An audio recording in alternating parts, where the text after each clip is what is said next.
ಜಯತಿ ಹರಿರಚಿಂತ್ಯಾಗ ಸರ್ವದೇವೈಕವಂದ್ಯಾಗ ಪರಮಗುರುರಭೀಷ್ಟಾವಾಪ್ತಿದಃ ಸಜ್ಜನಾನಾಂ ನಿಖಿಲ ಗುಣಗಣಾರ್ಣೋ ನಿತ್ಯ ನಿರ್ಮುಕ್ತದೋಷಃ ಸರಸಿಜನಯನೋऽಸೌ ಶ್ರೀಪತಿರ್ಮಾನದೋ ನಃ ಅಶೇಷವಾಗ್ಜಾಡ್ಯಮಲಾಪಹಂತ್ರೀ ನವಂ ನವಂ ಸ್ಪಷ್ಟಸುಭಕ್ಪ್ರದಾಯಿನಿ ಮಮೇಘ ಜಿಹ್ವಾಗ್ರ ಸುರಂಗನರ್ತಕೀ ಭವ ಪ್ರಸನ್ನ ವದನೆ ಚ ಮೇ ಶ್ರೀಃ ವ್ಯಾಪ್ತಿರ್ಯಸ್ಯ ನಿಜೇ ನಿಜೇನ ಮಹಸಾ ಪಕ್ಷೇ ಸಪಕ್ಷೇ ಸ್ಥಿತಿಃ ವ್ಯಾವೃತ್ತಿಶ್ಚ ವಿಪಕ್ಷತೋತ ವಿಷಗೆ ಸಕ್ತಿರ್ನ ವೈ ಬಾಧಿತೆ ನೈವಾಸ್ತಿ ಪ್ರತಿಪಕ್ಷಯುಕ್ತಿರತುಲಂ ಶುದ್ಧಂ ಪ್ರಮಾಣಂ ಸಮೇ ಭೂಯಾತ್ ತತ್ವವಿನಿರ್ಣಯಾಯ ಭಗವಾನ್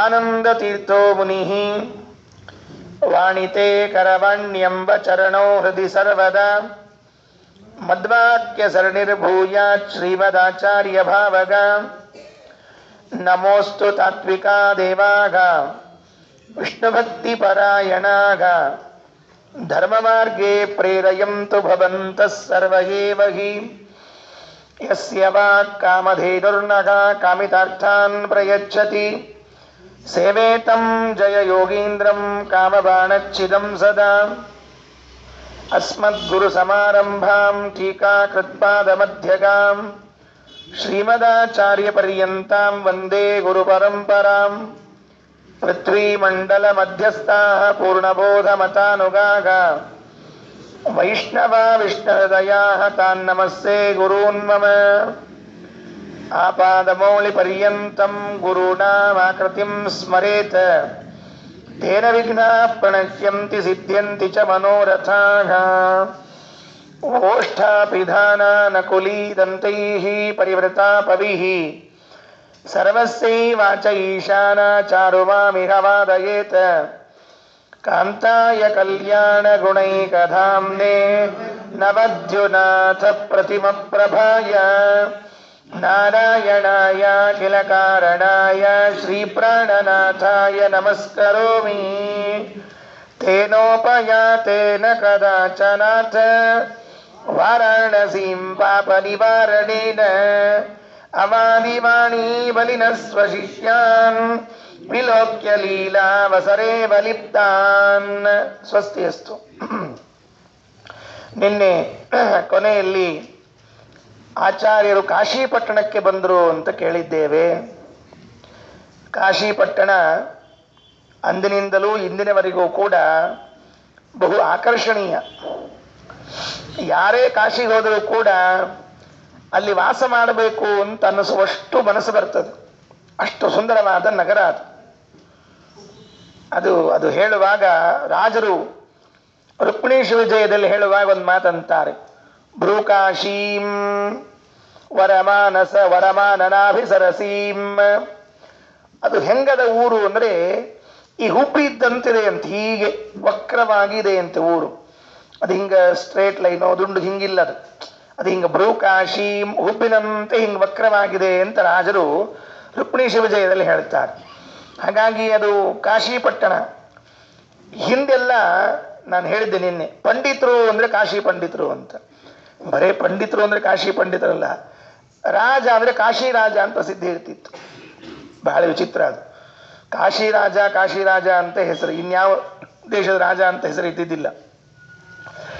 ಮಹಾಭಾರತದಲ್ಲಿ ತೆಗೆದು ನೋಡ್ರಿ, ಇಷ್ಟು ಮಂದಿ ಕಾಶಿ ರಾಜರಿದ್ದಾರೆ ಅಂದರೆ ಅದ್ಭುತ ಕಾಶಿ ರಾಜರು.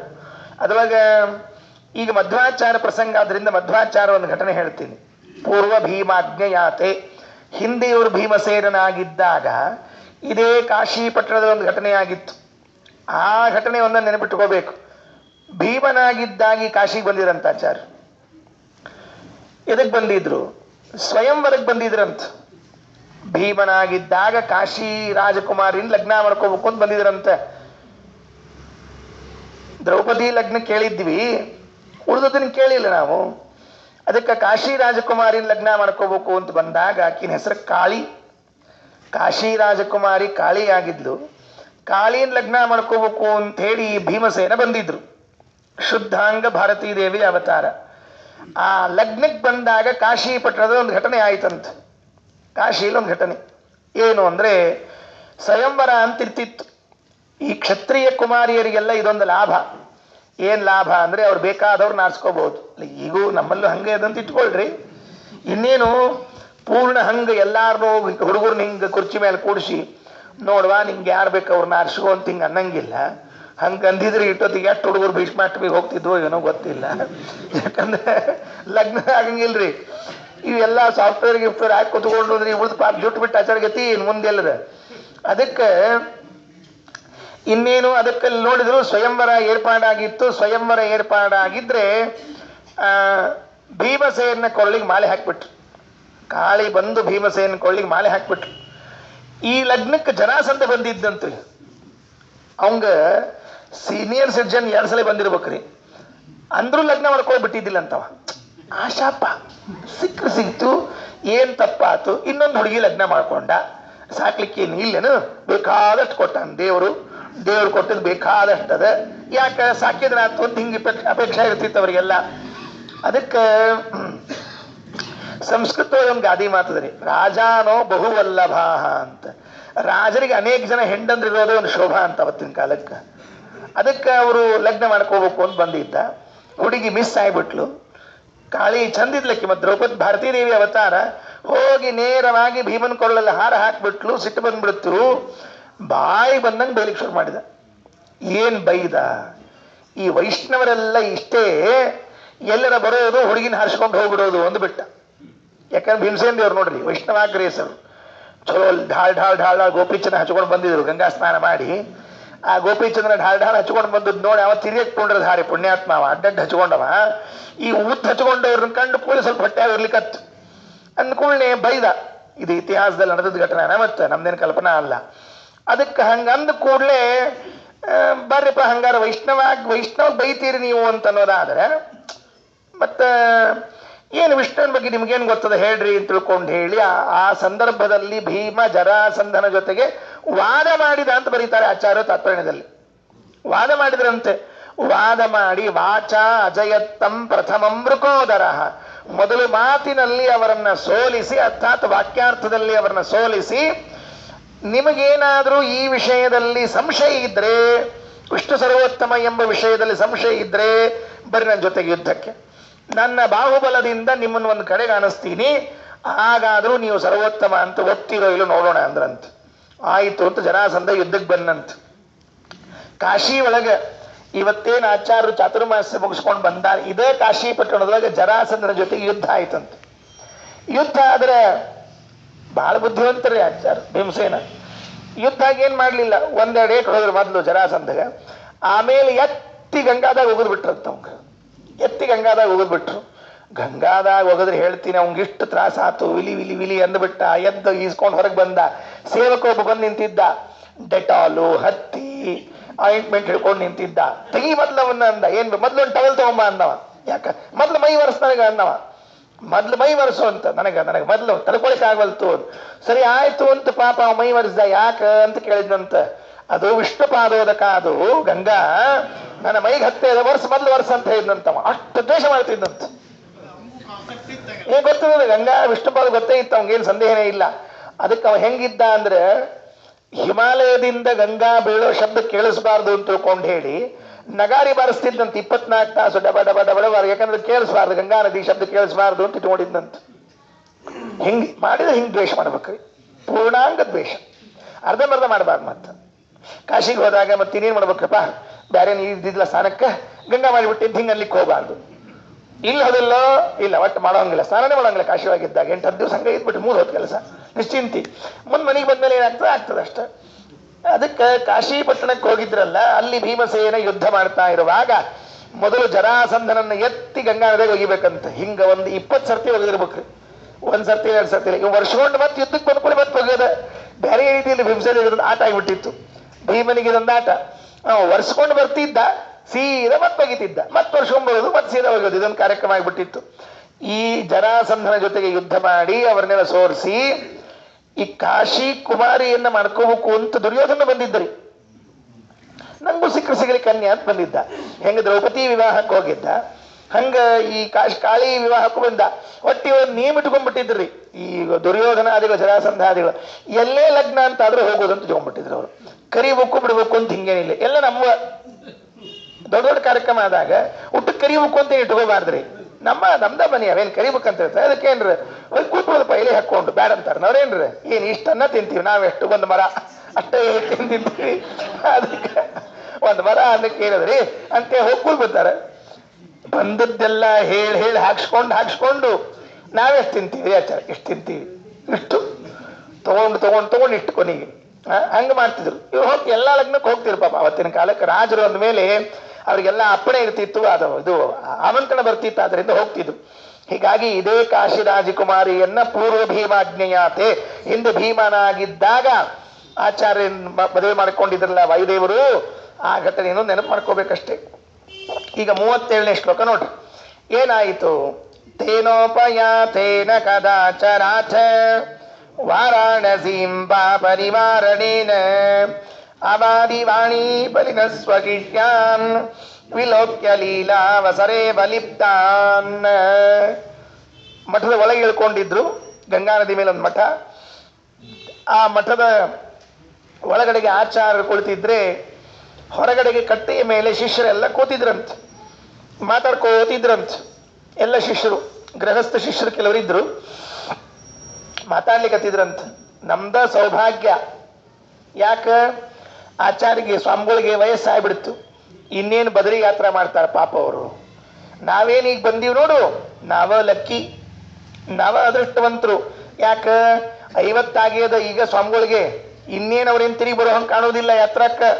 ಅಂತೂ ನಾವ ಗಟ್ಟಿದ್ದಾಗ ಯಾತ್ರಾ ಮಾಡಿದಂಗ ಆತು. ಹಿಂಗ್ ಮಾತಾಡ ಕೂತ್ಕೋತಿದ್ರಂತೀವ್ರಲ್ಲ. ಹೊರಗೆ ಕಟ್ಟಿ ಮೇಲೆ ನಾವು ಗಟ್ಟಿದ್ದೀವಿ, ಒಳಗಿದ್ದ ಆನಂದ ತೀರ್ಥರಿಗೆ ವಯಸ್ಸಾಗ್ಯದ, ಇನ್ನೇನು ಅವ್ರು ಬರೋ ಹಂಗೆ ಕಾಣೋದಿಲ್ಲ ಅಂತ ಹಿಂಗೆ ಹೊರಗೆ ಕೂತಿದ್ರು. ಒಳಗೆ ಮಠದೊಳಗೆ ಕೇಳಿಸ್ತದೆ ಆಚಾರ್ಯಗೆ. ಅಷ್ಟು ಸೊಕಾಶ್ ಮಾತಾಡಿದ್ರು ಅಂತ ಅರ್ಥ. ಅಷ್ಟು ಸೊಕಾಶ್ ಮಾತಾಡಿದ್ರು ಅಂತ. ಇಲ್ಲಿ ಕೆಲವು ಸೊಕಾಶ್ ಮಾತಾಡ್ತಿರ್ತಾರೆ ನೋಡ್ರಿ, ಅಲ್ಲಿ ತನಕ ಕೇಳಿಸ್ತಿರ್ತದೆ. ಹಂಗೆ ಸೊಕಾಶ ಮಾತಾಡಿದ್ರು ಅವರು. ಕೇಳಿಸ್ತೆ ಆಚಾರ್ಯರಿಗೆ. ಸುಮ್ಮನೆ ಇವರಿಗೆಲ್ಲ ವ್ಯವಸ್ಥೆ ಮಾಡೋಣ ಅಂತ ಹೇಳಿ ಆಚಾರ್ಯರು ಒಳಗಿಂದ ಬಂದರಂತ. ಒಳಗಿಂದ ಬಂದು ಅವಾದಿವಾಣಿ ಬಲಿನ ಸ್ವಶಿಷ್ಯಾನ್ ಲೀಲಾ ವಿಲೋಕ್ಯ ಲೀಲಾ ವಸರೇ ವಲಿಪ್ತಾನ್. ಅವರು ತಮ್ಮನ್ನ ತಾವು ಬಲಿಷ್ಠರು ಅಂತ ತಿಳಿದುಕೊಂಡು ಮಾತಾಡ್ತಾ ಇದ್ರಲ್ಲ, ಆಚಾರ್ಯ ಬಂದು ಮಾತಾಡಿದ್ರಂತೆ. ನೀವೇನ್ ಅನ್ಕೊಂಡ್ರಪ್ಪ, ವಯಸ್ಸಾಗ್ಯದ ನಮ್ಮ ದೇಹ, ಇನ್ನೇನು ಕೆಲಸ ಮಾಡಂಗಿಲ್ಲ, ಇನ್ನೇನು ಬದ್ರಿ ಯಾತ್ರೆ ಬರ್ತೀವಿ ನೀವೆಲ್ಲ ಅನ್ಕೊಂಡಿದ್ದೀರಿ, ನಿಜವಾಗಿರ್ಬೋದೇನೋ. ಅದಕ್ಕೊಂದು ಕೆಲಸ ಮಾಡೋಣ ಅಂತ, ನಾವು ನೀವು ಕುಸ್ತಿ ಆಡೋಣ ಬರ್ರಿ ಅಂತ ಕರೆದ್ರಂತ ಆಚಾರ್ಯ. ಶಿಷ್ಯರಿಗೆ ಕುಸ್ತಿ ಆಡೋಣ ಬರ್ರಿ ಅಂತ ಕರೆದ್ರಂತ. ಇವು ಪಾಪ ಎದ್ದು ನಿಂತ್ಕೊಂಡು ನಾಚಿಕೊಂಡು ರೀ ಮೊದಲು ಶಿಷ್ಯರು. ಸುಮ್ಮನೆ ಯಾಕೆ ಅನ್ಲಿಕ್ಕೆ ಹೋದ್ಯೋ ಏನೋ. ಈ ಖರೇ ಸ್ವಾಮಿಗಳು ಬಂದು ಬಿಡೋಣ ಕುಸ್ತಿ ಆಡ್ಲಿಕ್ಕೆ. ನಾವು ಸ್ವಾಮಿಗಳನ್ನ ಕೆಡಿವಿ, ಮೇಲೆ ಏನ್ರ ಗುದ್ದಿ ಬಿತ್ತು ಮಾಡಿಬಿಟ್ರೆ ಎಷ್ಟು ಅಪಚಾರ ಆಗ್ತದೆ ಪಾಪ. ಯಾಕನ್ನೋದು, ಯಾಕಂದ್ವೋ ಏನೋ ಅಂತ ತಲೆ ತೆಗೆಸ್ಕೊಂಡು ನಿಂತ್ಕೊಂಡಿದ್ರೆ ಮುಂದಿನ ಆಚಾರ ಮಾತು ಕೇಳಿ ಇನ್ನೂ ಗಾಬರಿ ಆಗ್ತವ್ರಿ. ಏನ್ ಅನ್ಬೇಕು ಅವರು? ಇವ್ರ ಮನಸ್ಸಿನೊಳಗೆ ಎಲ್ಲ ಲೆಕ್ಕ ಹಾಕೊಂಡ್ರು, ನಾವು ಅನಬಾರ್ದಾಗಿತ್ತೋ ಏನೋ ಪಾಪ ಸ್ವಾಮಿಗಳು ಇದು ಟೆಂಪ್ಟ್ ಆಗಿಬಿಟ್ರು ಅಂತಿರ್ತಾರೆ ನೋಡ್ರಿ ಕೆಲವರೆಲ್ಲ. ಅದು ಉತ್ಸಾಹಕ್ಕೆ ಬಂದ್ಬಿಡ್ತು. ಉತ್ಸಾಹ ಬಂದು ಇನ್ನೇನು ಕುಸ್ತಿ ಆಡೋಣ ಬರ್ರಿ ಅಂತ ಕರೆದು ಬಿಟ್ಟಿದ್ದಾರೆ. ಏನಾದ್ರೂ ಕುಸ್ತಿ ಆಡೋದಾಗ ಹೆಚ್ಚು ಕಡಿಮೆ ಆಗಿಬಿಟ್ರೆ ಸ್ವಾಮಿಗಳು ಉಡುಪಿ ಮುಡ್ತಾರೋ ಇಲ್ಲೋ ಸ್ವಾಮಿಗಳು. ಎಲ್ಲರ ಮಧ್ಯದಲ್ಲಿ ಎಲ್ಲೋ ವೃಂದಾವನಸ್ಥ ಆಗ್ಬಿಟ್ರೆ ಏನ್ ಮಾಡ್ಬೇಕು? ಹಿಂಗೆಲ್ಲ ಅವ್ರ ಮನಸ್ಸಿನೊಳಗ ಅಹಂಕಾರ, ನಾವು ಬಲಿಷ್ಠರು ಅನ್ನುವಂಥದ್ದು. ಆಗ ಆಚಾರ್ಯ 38ನೇ ಪದ್ಯದಲ್ಲಿ ಹೇಳುವಾಗ, ನಿಯುದ್ಧ ಸಿದ್ಧೈ ಯುಗ ಪದ್ಧಿ ವೀರಂ ಮನ್ಯಾ ಭವಂತೋಭಿಪತಂತು ಮಾಂತ್ರಾತ್ ಸಮಸ್ತ ಶಕ್ತಿಂ ನಯುನಕ್ತಿ ಯಸ್ವಾಂ ಅತ್ರಾಸ್ಮದಾಜ್ಞಾಂ ಸ ನಿರಾಕರೋತಿ. ನಿಯುದ್ಧ ಸಿದ್ಧಿ, ನಿಯುದ್ಧಿ ಪರಸ್ಪರವಾಗಿ ಹಿಡಿದುಕೊಂಡು ಯುದ್ಧ ಮಾಡೋದು. ಕುಸ್ತಿ, ಜಂಗಿ ಕುಸ್ತಿ ಅಂತ ಕರಿತಿರ್ತಾರೆ. ಮೈಸೂರು ದಸರಾ ಒಳಗ, ಧಾರವಾಡ ದಸರಾದಾಗ ನಡೀತಿದ್ವು ಅಂತ ಹಿಂದಕ್ಕೆಲ್ಲ, ಈಗೇನು ಗೊತ್ತಿಲ್ಲ ನನಗೆ. ಮೈಸೂರಿನ ಈಗೂ ನಡೀತದ. ಆ ಕುಸ್ತಿ ಆಡೋದು ಬರ್ರಿ ಅಂತ ಕರೆದಾಗ ಯುಗಪದ್ಧಿ ವೀರಂ, ನಮ್ಮವ್ರೆ ಪಾಪ ಅಡಿಗೆ ಮಾಡೋರು. ಅದಕ್ಕೆ ಯುಗಪದ್ಧಿ ಅಂದ್ರೆ ಧ್ವನಿ ಗೊತ್ತಾಗ್ಬಿಡುತ್ತೆ ಅಷ್ಟು. ಅದು ಟ್ರೆಂಡ್, ಅದು ಧ್ವನಿ ಅಂದ್ರೆ ಹೇಳ್ತಲ್ಲಿ ಈಗಿನ ಸೊಕಾಶ್ ಮಾತಾಡಿ ಕೇಳಿಸ್ತಾನೆ. ಅದಕ್ಕೆ ಏನಾಯ್ತು ಅಂದ್ರೆ ಯುಗಪದ್ಧಿ ವೀರಂ ಮನ್ಯ, ಒಮ್ಮೆ ಬರ್ಬೇಕು ನೀವೆಲ್ಲ ಅಂತ ಹೇಳಿದ್ರು. ಒಮ್ಮೆ ಒಬ್ಬೊಬ್ಬರಾಗಿ ಬರೋದಲ್ಲ ಕುಸ್ತಿಗೆ. ಎಷ್ಟು ಮಂದಿ ಇದ್ದೀರಿ? 15 ಜನ ಇದ್ರಂತ. 15 ಜನ ಎಲ್ಲ ತರುಣರು, ಒಳ್ಳೆ ತರುಣರಾಗಿರುವಂತಹ 15 ಜನ ಕುಸ್ತಿಗೆ ಬರಬೇಕು ಅಂತ ಹೇಳಿದ್ರು. ಆಚಾರ್ಯರಂದ್ರು ಅವಶ್ಯವಾಗಿ ಬರಬೇಕು, ಆದರೆ ಒಂದು ಕರಾರಂದ್ರು ಮತ್ತೆ ಆಚಾರ್ಯ. ಏನು? ನೀವು ನನ್ನ ಜೊತೆಗೆ ಕುಸ್ತಿ ಆಡುವಾಗ ಸಮಸ್ತ ಶಕ್ತಿಂ ಯುನಕ್ತಿ ಯಸ್ವಾಂ, ನಿಮ್ ಸಂಪೂರ್ಣ ಶಕ್ತಿ ಹಾಕಬೇಕು. ಏನು ಗುರುಗಳು ಸ್ವಾಮಿಗಳು ಅಂತ ತಿಳ್ಕೊಂಡು ಹೇಳಿ ಸ್ವಲ್ಪ ಸ್ವಲ್ಪ ಶಕ್ತಿ ಹಾಕೋಂಗಿಲ್ಲ, ಮುಟ್ಲೋ ಬೇಡೋ ಅನ್ನೋಂಗಿಲ್ಲ. ಸಂಪೂರ್ಣ ಶಕ್ತಿಯನ್ನು ಹಾಕಬೇಕು, ಸಂಪೂರ್ಣ ಶಕ್ತಿಯನ್ನ ಹಾಕಬೇಕು. ಒಂದು ವೇಳೆ ನೀವು ನಿಮ್ಮ ಪೂರ್ಣ ಶಕ್ತಿಯನ್ನ ಹಾಕದೆ ಹೋದರೆ ಅತ್ರ ಅಸ್ಮದಾಜ್ಞಾಂಸ ನಿರಾಕರೋತಿ, ಗುರುವಾಜ್ಞೆಯನ್ನ ಮೀರಿದ ದೋಷ ಬರ್ತದೆ, ಗುರುವಾಜ್ಞೆ ಉಲ್ಲಂಘನ ಮಾಡಿದ ದೋಷ ಬರ್ತದೆ ಅಂದ್ಬಿಟ್ಟು ಇವರಂದ್ರು ಒಂದಕ್ಕೊಂದು ಉಲ್ಟಾ ಆಗ್ಲಿಕತ್ತಾವಿವು. ಸುಮ್ಮನೆ ಮನಸ್ಸಿನಾಗ ಅನ್ಕೊಂಡ್ವಿ, ಏನೋ ಮಾತಾಡ್ಕೋತ ಕೂತಿದ್ವಿ, ಸ್ವಾಮಿಗಳ ಕಿವಿಗೆ ಬಿದ್ದ್ಬಿಡ್ತು. ಈಗ ಬಿದ್ದದ್ ಬೇರೆ ಅಲ್ದ ಯುದ್ಧಕ್ಕೆ ಬೇರೆ ಬಂದ್ರು. ಮಾಡೋಣ ಬರ್ರಿ ಕುಸ್ತಿ ಅಂತೇಳಿ ಬರೋದಲ್ದ ಒಟ್ಟರು ಒಮ್ಮೆ ಬರ್ಬೇಕಂತ. ಬಂದವರೆಲ್ಲರೂ ಕೂಡ ತಮ್ಮ ಶಕ್ತಿನ ಪೂರ್ಣ ವಿನಿಯೋಗ ಮಾಡ್ಬೇಕಂತ. ಅರ್ಧಂಬರ್ಧ ಇಲ್ಲೇ ಇಲ್ಲ.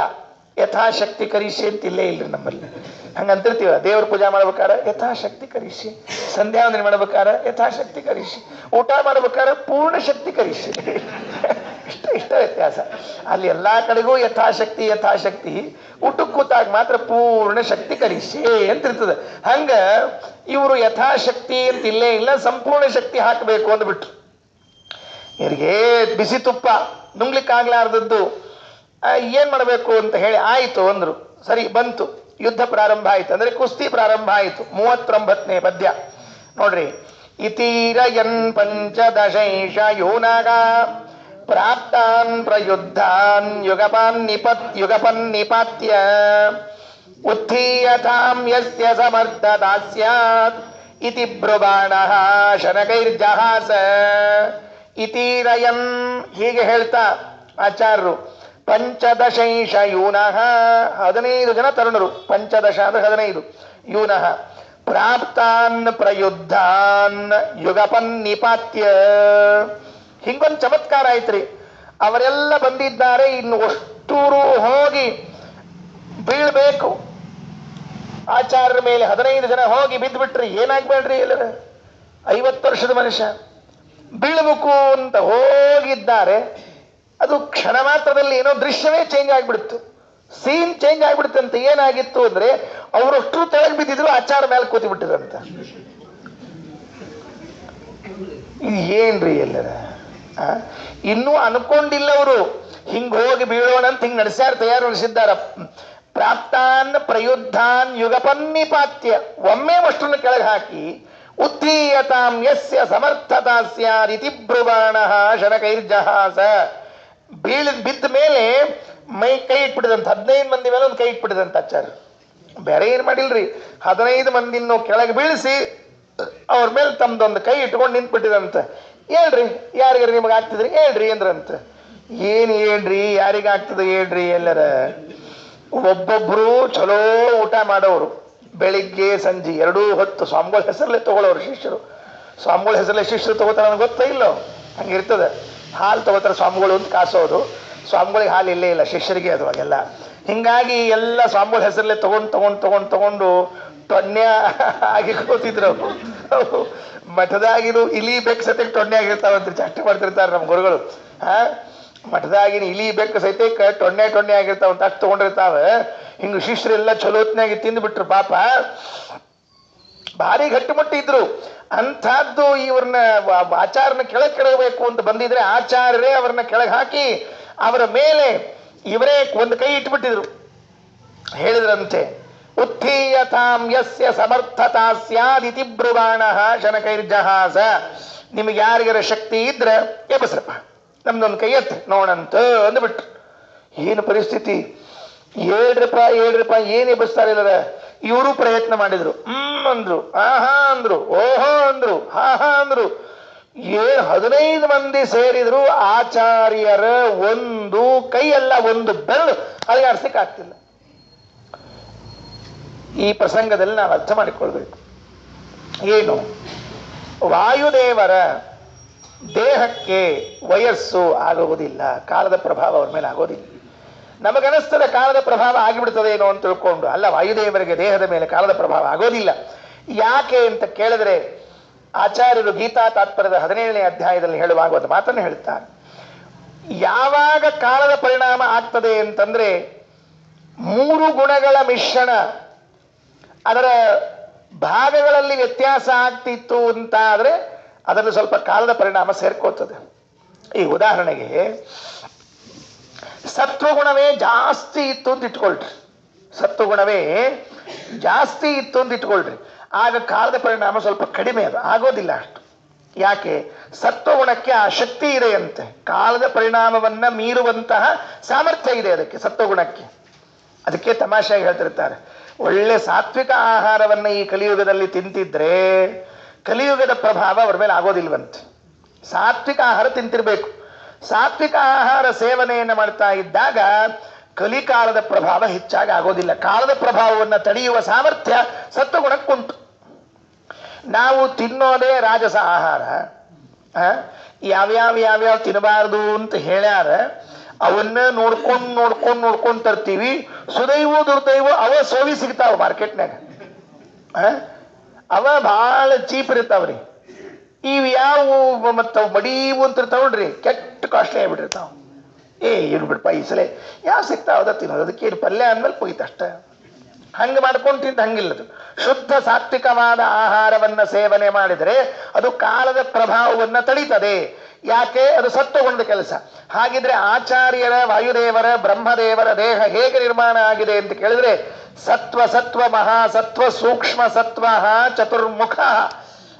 ಗೀತಾ ತಾತ್ಪರ್ಯದಲ್ಲಿ ಆಚಾರ್ಯ ಹೇಳುವಾಗ ಸತ್ವ, ಸತ್ವ, ಮಹಾಸತ್ವ, ಸೂಕ್ಷ್ಮ ಸತ್ವ, ಇಷ್ಟು ಸತ್ವಗಳಿಂದ ಕೂಡಿ ನಿರ್ಮಾಣ ಆದದ್ದು ವಾಯುದೇವರ ದೇಹ. ಅಂದ ಮೇಲೆ ಆ ದೇಹದ ಮೇಲೆ ಕಾಲ ತನ್ನ ಪರಿಣಾಮವನ್ನು ತೋರಿಸೋದೇ ಇಲ್ಲ. ವಯಸ್ಸಾತು, ಮತ್ತೆ ಸ್ವಾಮಿಗಳಿಗೆ ಮಂಡಿ ನೋವು ಬಂದಿತ್ತು, ಇಲ್ಲ, ನಮಗೆ ಬರ್ತದೆ ಮಂಡಿ ನೋವು ಅಷ್ಟೆ. ನಮಗೆ ಮಂಡಿ ನೋವು ಬರ್ತದೆ, ಸೊಂಟ ನೋವು ಬರ್ತದೆ, ಕಾಲು ನೋವು ಬರ್ತದೆ, ಕೈ ನೋವು ಬರ್ತದೆ, ಕೂತ್ರೆ ಕೂಡ್ಲಿಕ್ಕೆ ಆಗಂಗಿಲ್ಲ, ನಿಂತ್ರೆ ನಿಲ್ಲಿಕ್ಕೆ ಆಗಂಗಿಲ್ಲ, ನಡೆದು ನಡಿಲಿಕ್ಕೆ ಆಗಂಗಿಲ್ಲ, 2 ಮೆಟ್ಲ ಇರೋದಾಗ ಎದಿ ಉಸಿರು ಬಿಡ್ತೀವಿ, ಇವೆಲ್ಲ ನಮಗಾಗ್ತದೆ. ಆದರೆ ವಾಯುದೇವರ ದೇಹಕ್ಕೆ, ಮಧ್ವಾಚಾರ್ಯರ ದೇಹಕ್ಕೆ ಎಂದೂ ಆಗೋದಿಲ್ಲ. ಇದರಿಂದ ಒಂದು ತತ್ವ ಸಿದ್ಧ ಆಯಿತು. ಈ ಶಿಷ್ಯರು ಕುಸ್ತಿ ಆಡೋಣ ಬರ್ರಿ, ಗುರುಗಳ ಜೊತೆಗೆ ಕುಸ್ತಿ ಆಡ್ತಾ ಇರುವಾಗ ಆಚಾರ್ಯರ ದೇಹಕ್ಕೆ ಲೋಕದೃಷ್ಟಿಯಿಂದ ವಯಸ್ಸಾಗಿತ್ತೇ ವಿನಃ ಅದರಲ್ಲಿ ವಿಕಾರಗಳಾಗಿರ್ಲಿಲ್ಲ. ಯಾವ ವಿಕಾರಗಳಾಗಿರ್ಲಿಲ್ಲ. ಅದಕ್ಕೆ ಮಹಾಭಾರತ ತಾತ್ಪರ್ಯದಲ್ಲಿ ಹೇಳುವಾಗ ರಾಮ ಬೆಳೆದ ಅಂತಂತಾರಂತೆ. ರಾಮ ಬೆಳೆದ ಅಲ್ರಿ, ರಾಮ ಹೆಂಗ್ ಬೆಳಿತಾನ? ಅವ ನಿತ್ಯ ಬೆಳೆದವ. ನಿತ್ಯ ಪ್ರವೃದ್ಧಸ್ಯ ಚ ತಸ್ಯ ವೃದ್ಧಿ ಅಪೇಕ್ಷ ಲೋಕಸ್ಯ ಹಿ ಮಂದ ದೃಷ್ಟಿಂ. ನಿತ್ಯದಲ್ಲಿ ಬೆಳೆದೇ ನಿಂತಿರುವಂತಹ ರಾಮಚಂದ್ರನಿಗೆ ಇವತ್ತು ಜನ ಒಂದು ಚೂರು ಜಾಸ್ತಿ ತಿಳ್ಕೊಂಡ್ರಂತೆ. 2 ವರ್ಷದವನಾದ ಅಂತ ತಿಳ್ಕೊಂಡದ್ದಕ್ಕೆ ಅವರಿಗೆಲ್ಲ 2 ವರ್ಷದವನಾಗ ಕಂಡ. ವಾಸ್ತವಿಕವಾಗಿ ಅವ್ನಿಗೆ 2 ಇಲ್ಲ 3 ಇಲ್ಲ.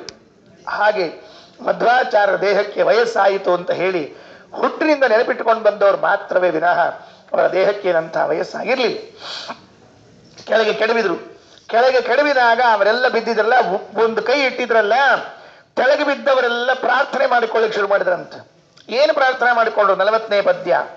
ಸೌಮೇರವಂ ಗೌರವಮಾವಹಂತಿ ತವಾಂಗ ಮಂಗಾಂಗುಲಯಶ್ಚ ನೊಂಗೆ ಪುರಾ ವಿನಶ್ಯಾಮಯಿತೋ ದಯಾಲೋ ಸ್ವಾಮಿನ್ ವಿಮುಂಚೇತ್ಯವದಂಸ್ತಥಾತೈತೆ.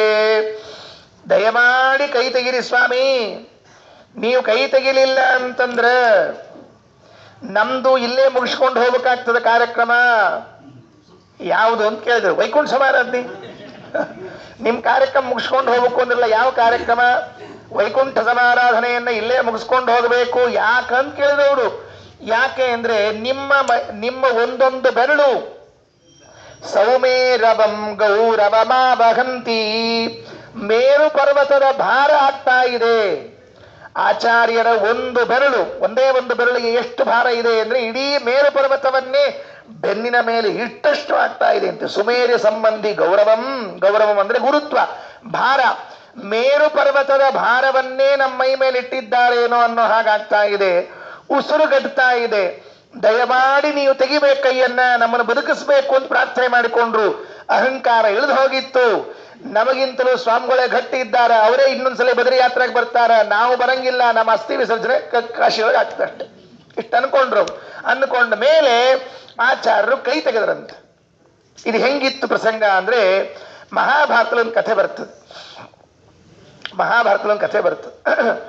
ಗರುಡ ನಿತ್ಯದಲ್ಲಿ ಪರಮಾತ್ಮನ ಕೂಡಿಸ್ಕೊಂಡು ಹಾಗೆಲ್ಲ ಹೋಗಿ ಬರ್ತಿದ್ನಂತೆ. ಗರುಡ ಹೀಗೆ ಹೋಗಿ ಬಂದ್ಮೇಲೆ ಒಂದ್ ದಿವಸ ಗರುಡ ಅಲ್ಲಿ ಕೂತಿದ್ನಂತೆ ವೈಕುಂಠದ ಹೊರಗಡೆಗೆ. ಎಲ್ಲೋ ಕೃಷ್ಣ ನಾರಾಯಣ ಕೂತಿದ್ದ, ಅವನು ಕೂತಿದ್ದ. ಗರುಡ ಅನ್ಕೊಂಡಂತೆ, ಎಷ್ಟು ಕೆಲಸ ನನಗೆ, ಎಷ್ಟು ಬ್ಯುಸಿ ಮ್ಯಾನ್ ನಾನು, ಎಷ್ಟು ನನಗೆ ಶಕ್ತಿ ಅದ. ಯಾಕ ಇಡೀ ಜಗತ್ತು ಹೊತ್ಕೊಂಡವ ವಿಷ್ಣು, ಅವನು ಹೊತ್ಕೊಂಡವ್ ನಾನು. ಅಂದ ಮೇಲೆ ನನ್ನ ಸಾಮರ್ಥ್ಯ ಅಪಾರ. ನಮ್ಮಲ್ಲಿ ನಮ್ಮ ಗುರುವೇ ಚಾಷ್ಟೆ ಮಾಡ್ತಿರ್ಬೇಕು. ಏನು ಅಂದ್ರೆ ಸ್ವಾಮಿಗಳಕ್ಕಿಂತ ಮೇಲೆ ಯಾರ ಇದ್ದಾರೇನೋ ಅಂತ. ಇಲ್ಲ, ಯಾಕ ಸ್ವಾಮಿಗಳು ಎಲ್ಲಾರ ತಲೆ ಮೇಲೆ ಕೈ ಇಡ್ತಾರೆ, ಸ್ವಾಮಿಗಳಕ್ಕಿಂತ ಮೇಲೆ ಯಾರಿದ್ದಾರೆ? ಒಬ್ಬ ಇದ್ದಾನೆ, ಯಾರು? ಹಜಾಮ. ಯಾಕ ಸ್ವಾಮಿಗಳ ತಲೆ ಮೇಲೆ ಕೈ ಇಡ್ತಾನವ ಅಂತ ಹೇಳಿದಂತೆ. ಹೌದು, ಮತ್ತೆ ಸ್ವಾಮಿಗಳ ತಲೆ ಮೇಲೆ ಕೈ ಇಟ್ಟರೆ ಬಳಸಿ ಬರ್ತಿಲ್ಲ, ಹೆಂಗ್ ಬಳಸಿ ಬರ್ತದ ಹಂಗ? ಅದಕ್ಕೆ ಗರುಡಿಗೊಂದು ಬುದ್ಧಿ ಬಂತು. ಏನ್ ಗರುಡಿಗೆ ಬುದ್ಧಿ ಬಂತು ಅಂತ ನೋಡಿದ್ರ, ವಿಷ್ಣು ಜಗದುದರನಾದ ವಿಷ್ಣುವನ್ನ ನನ್ನ ಬೆನ್ನಿನ ಮೇಲೆ ಕೂಡ್ಸ್ಕೊಂಡು ಅಡ್ಡಾಡ್ತೀನಲ್ಲ, ನಾನೆಷ್ಟು ಸಮರ್ಥನೆ ಇದ್ದೀನಿ ಅಂತ ಅನ್ಕೊಂಡ್ಬಿಟ್ಟ. ದೇವರಿಗೆ ಗೊತ್ತಾಗ್ಲಾರ್ದಿರ್ತದ, ಕಿವಿ ಒಳಗೆ ಬಿದ್ದೇ ಬಿಡ್ತದೆ ಅದು ತಕ್ಷಣಕ್ಕೆ. ಗರುಡ ಅಂದ ನಾರಾಯಣ ಬಂದು. ಗರುಡ, ಏನು ಸ್ವಾಮಿ ಎಲ್ಲಿ ಕರ್ಕೊಂಡು ಹೋಗಕ್ಕೆ ಹೇಳಂದ. ಎಲ್ಲೇನ್ ಬೇಡಪ್ಪ, ಪಾಪ ನೀ ಇಷ್ಟೆಲ್ಲ ಮಾಡ್ಕೊಂಡ್ ಬಂದಿರ್ತಿ, ಸುಸ್ತಾಗಿರ್ತದೆ, ಸ್ವಲ್ಪ ನಿಂಗೆ ಬೆನ್ ಮೇಲೆ ಕೈ ಆರಿಸ್ಬೇಕಂತ ಇಟ್ಕೊಂಡು ಆರಿಸ್ತೀರೋ ಅಂತ ಕೇಳಿದೆ. ಅದೇನೋ ನಾರಾಯಣ, ಎಷ್ಟು ಹೊತ್ಕೊಂಡು ಹೋಗಿ ನೆಟ್ಟೆಲ್ಲ ಮಾಡಿ ಈಗೇಗ್ ಬಂದು? ಇಲ್ಲ, ಸುಮ್ಮನೆ ಒಂಚೂರು ಆರಿಸ್ತೀನಿ, ಆರಿಸು ಅಂದ. ದೇವ್ರ ಹಿಂಗೆ ಬೆನ್ನಿನ ಮೇಲೆ ಕೈ ಇಟ್ಬಿಟ್ಟ. ಬೆನ್ನಿನ ಮೇಲೆ ಕೈ ಇಟ್ಟರೆ ಹೊತ್ಕೊಂಡು ಬಿದ್ದರೆ ಹೇಳ್ತೀನಿ ಗರುಡ ನೆಲಕ್ಕೆ ಅಪ್ಪಚ್ಚಿಯಾಗಿ ಹೋಗಿದ್ರಿ. ಪಾಪದು ಫೋಟೋ ತೆಗೆದಾರ ಕಾಣಿಸ್ತದ, ನೆಲ್ಲಾಗ ಹಂಗಾಗಿಬಿಟ್ಟಿದ್ರಿ. ರಮ್ ಅಂತ ಹೊತ್ಕೊಂಡು ಬಿದ್ದ. ಮುಂದೆ ಹೇಳ್ತದೆ ಮಹಾಭಾರತ, ಕೇಳ್ರಿ ಎಷ್ಟು ಮಜಾ ಅಂದ್ರೆ, ಅಲ್ಲೇ ಕಾಗಿ ಹೊಂಟಿದ್ವಂತ. ನಾರಾಯಣ ಹೇಳಿದಂತೆ, ಬೇಕಾದ್ರೆ ಕುಕ್ಕಿ ಹೋಗ್ರಿ ಅಂತ ಹೇಳಿದಂತೆ. ಒಂದ್ ನಾಲ್ಕು ಕಾಗಿ ಬಂದು ಗರುಡ ಕೂಗ್ಲಿಕ್ಕೆ ಹತ್ರ ಬಿಡಿಸ್ಕೊಳಿಕ್ ಆಗುವಂತಾಗಿತ್ತಂತ. ಅಷ್ಟು ಬರೀ ಅಪ್ಪಚ್ಚಾಗಿ ಬಿದ್ದಿದ್ದಂತ. ಅಂದ್ರೆ ದೇವರ ಮುಂದೆ ನಾವು ಅಹಂಕಾರ, ಗುರುಗಳ ಮುಂದೆ ಅಹಂಕಾರ, ದೇವರು ಗುರುಗಳು ಇವರ ಮುಂದೆ ನಾವು ಎಂದೆಂದೆಂದು ಅಹಂಕಾರ ತೋರಿಸ್ಬಾರ್ದು. ಎಷ್ಟು ವಿನೀತರಾಗಿರ್ಲಿಕ್ಕೆ ಸಾಧ್ಯವೋ ಅಷ್ಟು ವಿನೀತರಾಗಿರ್ಬೇಕು. ಗರುಡ ಅಲ್ಲಿಂದ ಸ್ತೋತ್ರ ಮಾಡಿದಂತ, ಸ್ವಲ್ಪ ಎಬ್ಬಿಸ್ಬಿಡಪ್ಪ ಮಹಾರಾಯ, ಹಂಗ ಬೆನ್ನಿನ ಮೇಲೆ ಕೈ ಆಡಿಸ್ತೇನೆ, ಸ್ವಲ್ಪ ಹೊಟ್ಟಿ ಮೇಲೆ ಕೈ ಆಡಿಸು, ಎತ್ತರ ಹೇಳ್ತೀರಿ ಮ್ಯಾಲೆ ಎಂದಂತ. ಆತು ಅಂತ ಪರಮಾತ್ಮ ಅನುಗ್ರಹ ಮಾಡಿದ ಅಂತ ಹೀಗೆ ಹೇಳ್ತಿರ್ತಾರೆ. ಅದೇ ರೀತಿಯಾಗಿ ಇಲ್ಲೂ ಕೂಡ ಹೇಳ್ತಾರೆ, ಅವರು ಕೈ ತೆಗೆದ್ರು, ಎದ್ರಿವರೆಲ್ಲ ಶಿಷ್ಯರು, ಉಸಿರು ಹತ್ತಿ ಹೋಗ್ಬಿಟ್ಟಿತ್ತು ಪಾಪ. ಈ ಸಂದರ್ಭದಲ್ಲಿ ನಾರಾಯಣ ಪಂಡಿತಾಚಾರ್ಯ ಒಂದು ಮಾತು ಹೇಳ್ತಾರೆ, ಯಾಕೆ ಹಿಂಗಾಯಿತು? ಇನ್ನೊಂದು ಘಟನೆ ನೆನಪಿಗೆ ಬರ್ತದೆ ಈ ಪ್ರಸಂಗದಲ್ಲಿ. ಇದಕ್ಕೇನು ಕರೀತಾರೆ ಅಂದ್ರೆ ಗುರುತ್ವ ಅಂತ ಕರೀತಾರೆ. ನೋಡ್ರಿ, 10ನೇ ಸರ್ಗದಲ್ಲಿ ವಾಯುದೇವರಲ್ಲಿ ಇದ್ದ, ಮಧ್ವಾಚಾರ್ಯರಲ್ಲಿದ್ದ ಎಷ್ಟೆಷ್ಟು ಸಿದ್ಧಿಗಳ ಬಗ್ಗೆ ಹೇಳ್ತಾ ಇದ್ದಾರೆ. ಜಲಸ್ತಂಭನ ಹೇಳ್ತಾರೆ, ಭಾಷಾ ವೈವಿಧ್ಯವನ್ನ ಕಲಿತದ್ದನ್ನು ಹೇಳ್ತಾ ಇದ್ದಾರೆ. ಆಮೇಲೆ ಪರಚಿತ್ತಾಭಿಜ್ಞತ್ವ ಬರುತ್ತದೆ, ಇನ್ನೊಬ್ಬರ ಮನಸ್ಸಿನಲ್ಲಿ ನಡೀತಾ ಇದೆ ಅಂತ ಗೊತ್ತಾಗತ್ತೆ. ಗುರುತ್ವ ಇದೆ. ಒಂದು ಬೆರಳು ಮೇರು ಪರ್ವತದಷ್ಟಾಗಬೇಕಾಗಿದ್ರೆ ಎಂತಹ ಸಾಮರ್ಥ್ಯ ಇರಬೇಕು ಅವರಿಗೆ. ಇದೆಲ್ಲ ಇನ್ನೂ ಕಥೆಗಳಲ್ಲಿ ಮುಂದೆ ಹೇಳುವಾಗ ಅದನ್ನು ತಿಳಿಸ್ತಾರೆ. ಯಾಕೆ ಹೀಗಾಯಿತು ಅಂದ್ರೆ ಒಂದು ಕಾರಣ ಹೇಳ್ತಾರೆ. ತೇನಾಥ ಮುಕ್ತೈರಪಿ ಅತಿ ವಿಸ್ಮಯೈಸ್ತೈರವಾಪ್ಯನಾಲೋಚ್ಯಹಿ ತತ್ಸ್ವರೂಪಂ ಯದ್ಭೂ ವಿಜೃಂಭೇಣ ಸ ಶಂಭು ಶಕ್ರಂ ಜಗತ್ ಸಮಸ್ತಂ ನಿಯತಂ ನಿಕಾಮಂ. ತೇನ ಅಥ ಮುಕ್ತೈಹಿ, ಯಾವಾಗ ಆಚಾರ್ಯರು ಅವರನ್ನ ಬಿಟ್ರೋ ಆಗ ಅತಿ ವಿಸ್ಮಯೈಹಿ ತೈಹಿ, ಆಶ್ಚರ್ಯ ಪಡ್ಲಿಕ್ಕಂತ. ಹೆಂಗ ಇದು, ಇಷ್ಟು ವಯಸ್ಸಾಗ್ಯದ, ಈ ಬೆರಳಿನಾಗ ಇಷ್ಟೆಂಗ್ ಶಕ್ತಿ ಬಂತಿದು ಅಂತ ಅವರು ಏನು ಆಲೋಚನೆ ಮಾಡ್ತಾ ಇದ್ದಾರೆ. ವಾಯುದೇವರ ಬೆರಳಿನಲ್ಲಿ ಇಷ್ಟೆಲ್ಲ ಹೆಂಗೆ ಶಕ್ತಿ ಬಂತು ಅಂತ ಆಲೋಚನೆ ಮಾಡ್ತಾ ಇದ್ರೆ ಪಂಡಿತಾಚಾರ್ಯರಂತಾರೆ, ಬೆರಳಿನ ಶಕ್ತಿಯನ್ನ ಆಲೋಚನೆ ಮಾಡಿದರೆ ವಿನಃ ಅನಾಲೋಚ್ಯಹಿ ತತ್ ಸ್ವರೂಪಂ, ವಾಯುದೇವರ ಸ್ವರೂಪವನ್ನ ಆಲೋಚನೆ ಮಾಡಿದರೆ ಅವರು ಮಾಡಲಿಲ್ಲ. ಯಾಕೆ?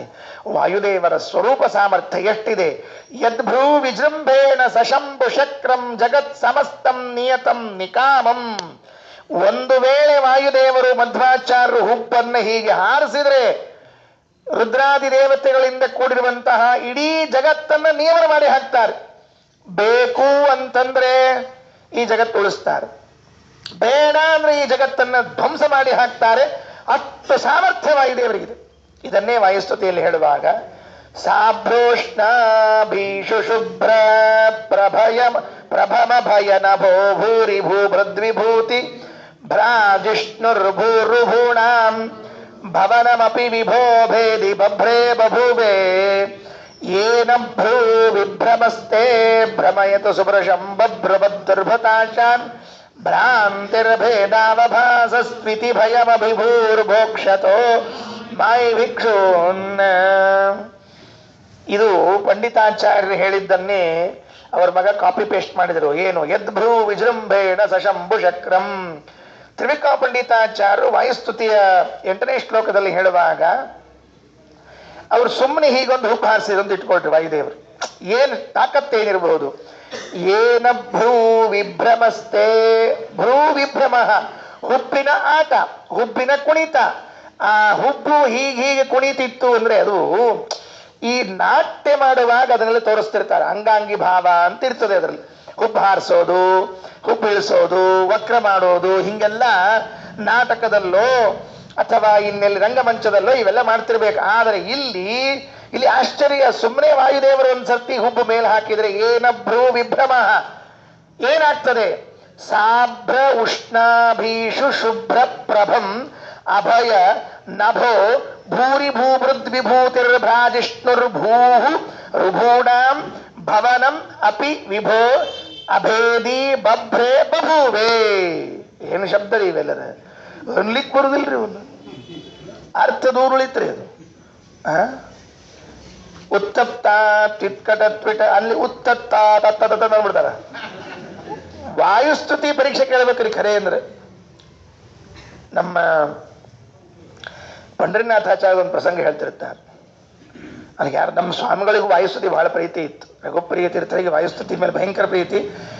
ಏನು ಅವರೆಲ್ಲ ಹಿಂದಿನವರು, ಅವರು ಸಿದ್ಧರು, ಸನ್ನದ್ಧರು, ಕಟಿಬದ್ಧರು ಎಲ್ಲ ಅವರು.